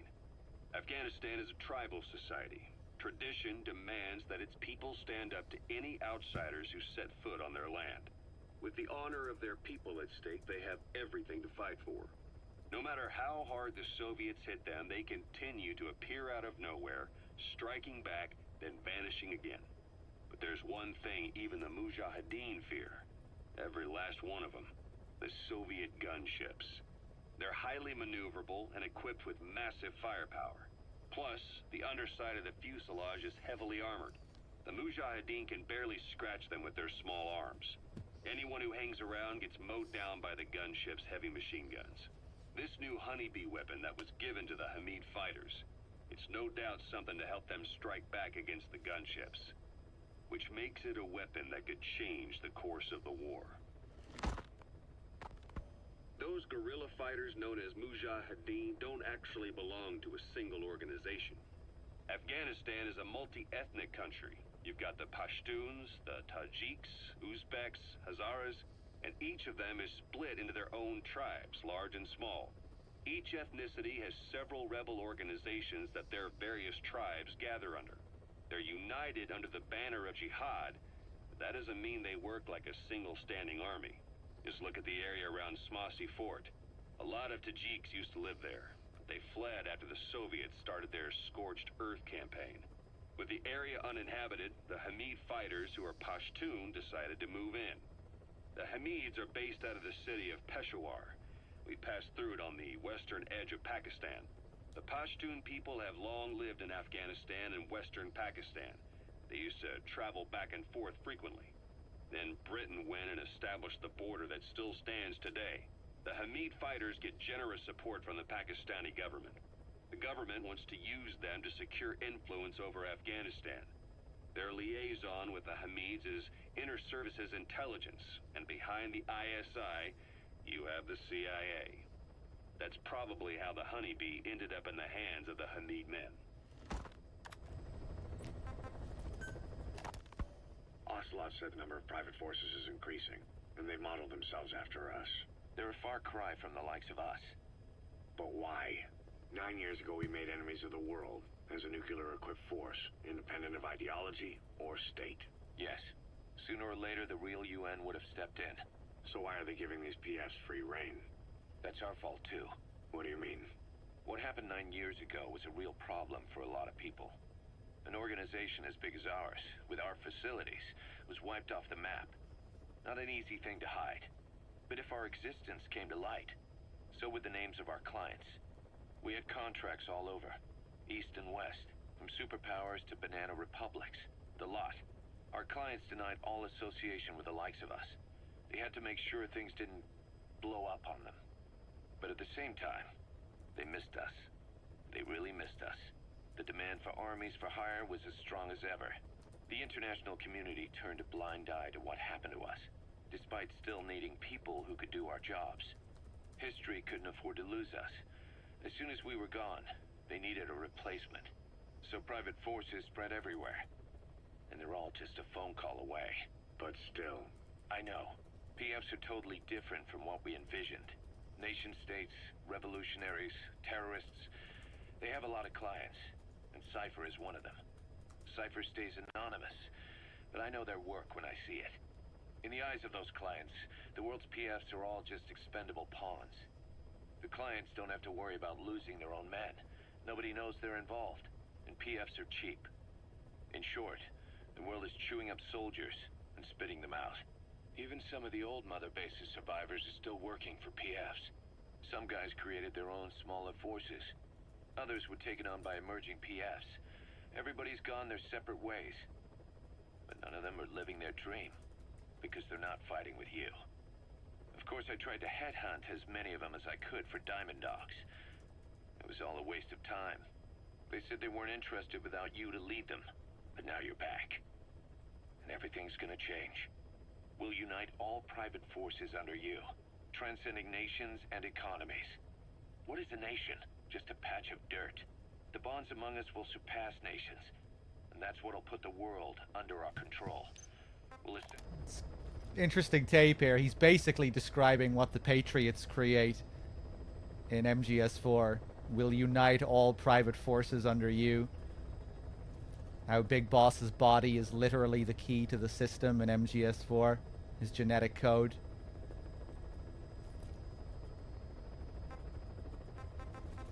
Miller's goals here mirroring exactly the goal of his sworn enemy, Cypher, or what his enemy becomes. Maybe not at this point, but yeah, it's kind of an irony here. And I would imagine that's what they were getting at with that previous call, you know, where Miller is now wanting to create this human network, which seems to mirror what they were doing on in Camp Omega. I think they were implying that it was Cypher that was doing that. A new kind of country. The bonds among... What is a nation? Just a patch of dirt. The bonds among us will surpass nations, and that's what'll put the world under our control. We'll establish a new kind of country, redefine the very concept of it. Even Cypher will be below us. An extraterritorial federation of military nations. The United States of Force. Yeah, I actually don't mind the dryness in a lot of these tapes. I find a lot of these to be kind of interesting. But yeah, it's definitely very dry.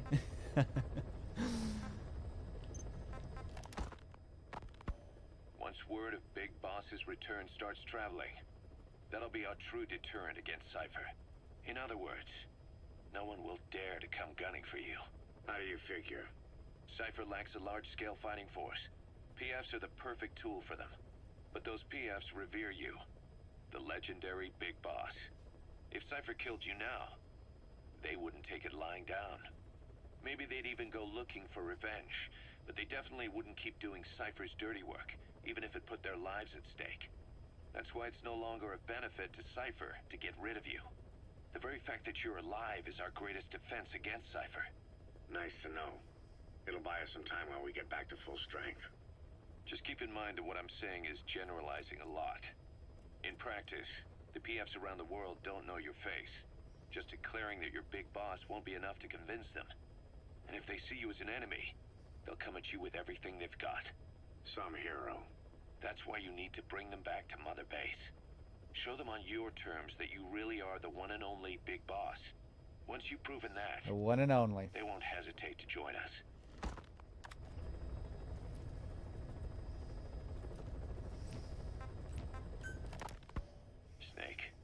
remember Amanda? Yeah, I do. Their revolution was a success. Somoza resigned. And Nicaragua has a new government. Amanda's really working hard for her country to be reborn. Good for them. She says she wishes Chico could be there. That revolution was the dream. For Amanda, for Chico, and their father. That chopper was no place for Chico to die. I'd like to at least think history will remember his part in the revolution. When you pick up a gun, there's always a chance you'll die for nothing. He knew that as well as the rest. Now that he's gone, it's up to the rest of us to decide what it was all worth. He was a fucking 12-year-old. There's nothing to prove that Chico ever lived at all. We're his mark on the world. Amanda told us that Strangelove contacted her after the revolutionaries came to power in Nicaragua. Strangelove, the AI researcher from Mother Base? I remember her. We'd lost touch with her, till Amanda heard from her out of the blue. She told Amanda she wanted to salvage Peace Walker's drive parts, or something from the bottom of Lake Nicaragua. Amanda passed the request on to her friends in the new administration. She's a national hero now, after all. So Strangelove got a Soviet military aircraft to transport something to somewhere. But apparently the cargo wasn't big enough to have been Peace Walker itself. So what was it? Who knows? We recovered Peace Walker's nuclear warhead ourselves 9 years ago. What could Strangelove have been after? Amanda said she didn't mention what her reason was or where she was headed. Nicaragua is a socialist state now.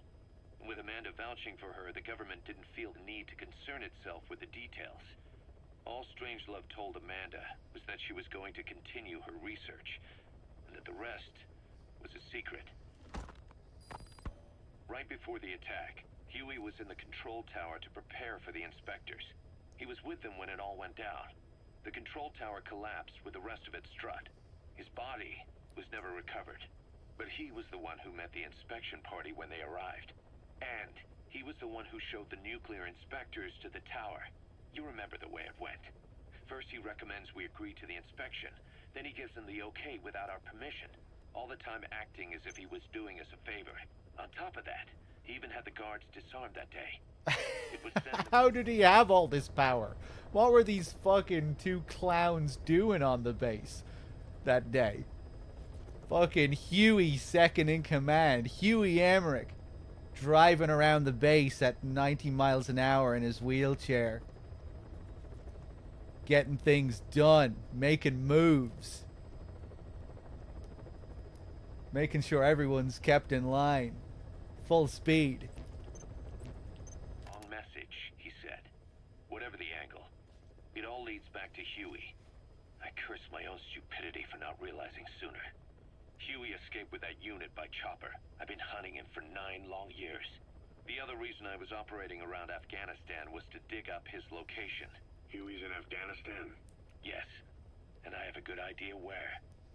Now we just wait for the right moment. This time, we'll be the ones using him. He's going to tell us who our guests really were that used a fake nuclear inspection to blast our home into the ocean. Alright. Back to base.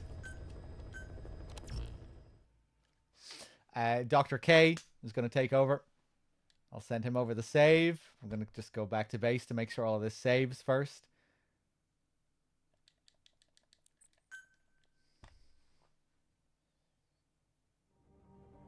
Oh, we didn't get the scene, huh? Okay. Thought we get the Ocelot training scene at this point in the game.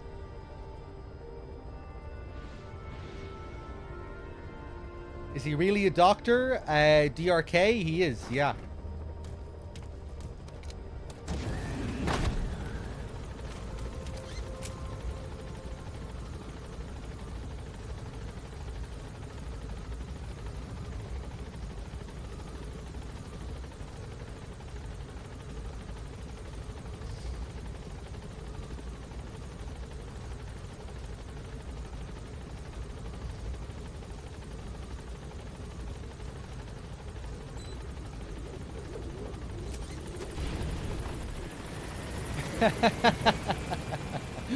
He diagnosed this game.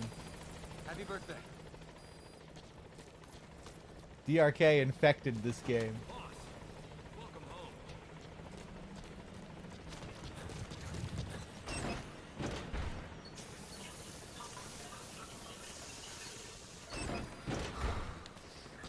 Alright. Hold on a second, guys. Let me just check my stream elements.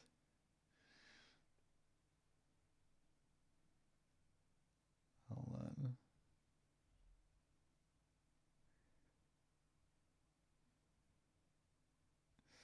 on. Why is my stream elements acting up here?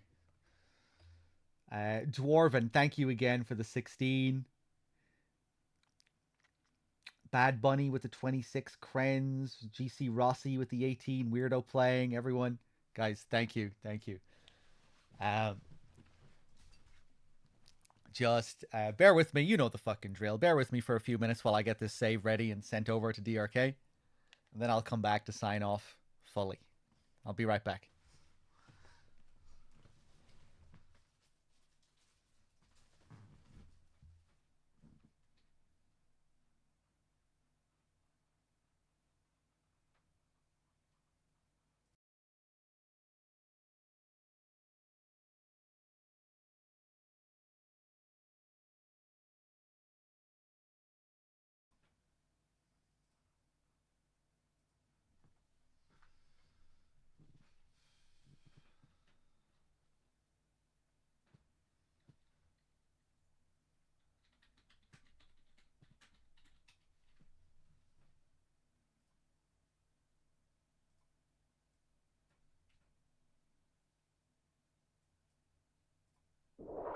The human race is about to slide back into the endless arms race of that last century. And we cannot afford to play that Russian roulette again. It is yours to guard. We are here today to flush out and rid our country of these corrupting forces. That is our mission. You will bear that in mind.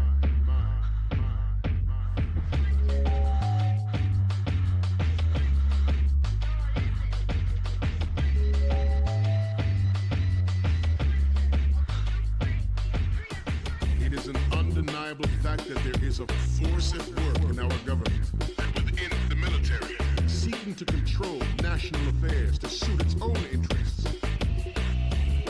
Metal Gear Ray bears the burden of confronting this party, thwarting their plans and guiding this nation back to its original path. The future of the country rests with you tonight. I have a daughter. It is my greatest wish never to have her or her children experience the horror of nuclear war. As a father, I want to leave a better world for the future generation. As a soldier, I know that is my duty. Trust us, trust us, trust us, trust us, trust us.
I don't know why you're thanking me, Raguchi. That was supposed to be an insult.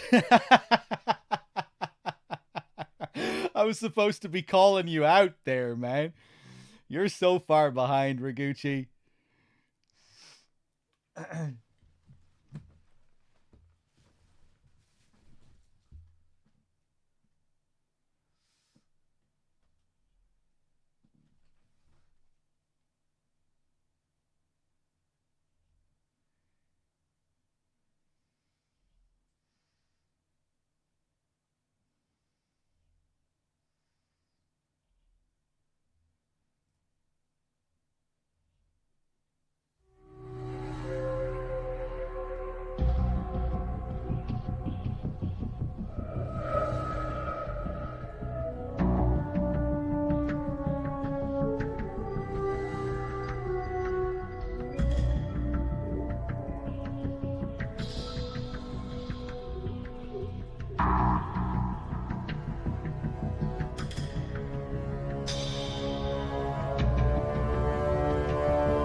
We're having some technical difficulties here. DRK has to update his PlayStation, and some weird shit happened with the save file as well, but we're getting there. Don't worry.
I can't think of what track I want to play. We should be ready soon. DRK was worried that his PS4 might have been fucking up, but we should be good, I think.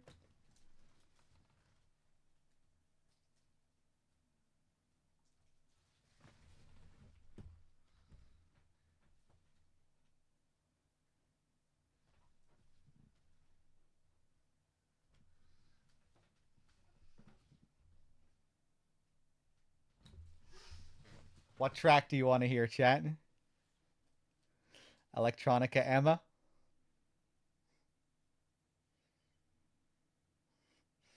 Donald Anderson track again? That was Scott Dolph, not Donald Anderson.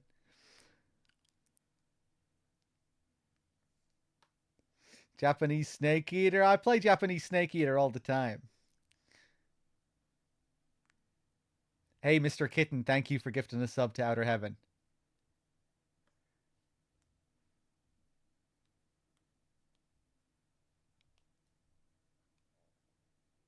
DRK is good to take over. Okay.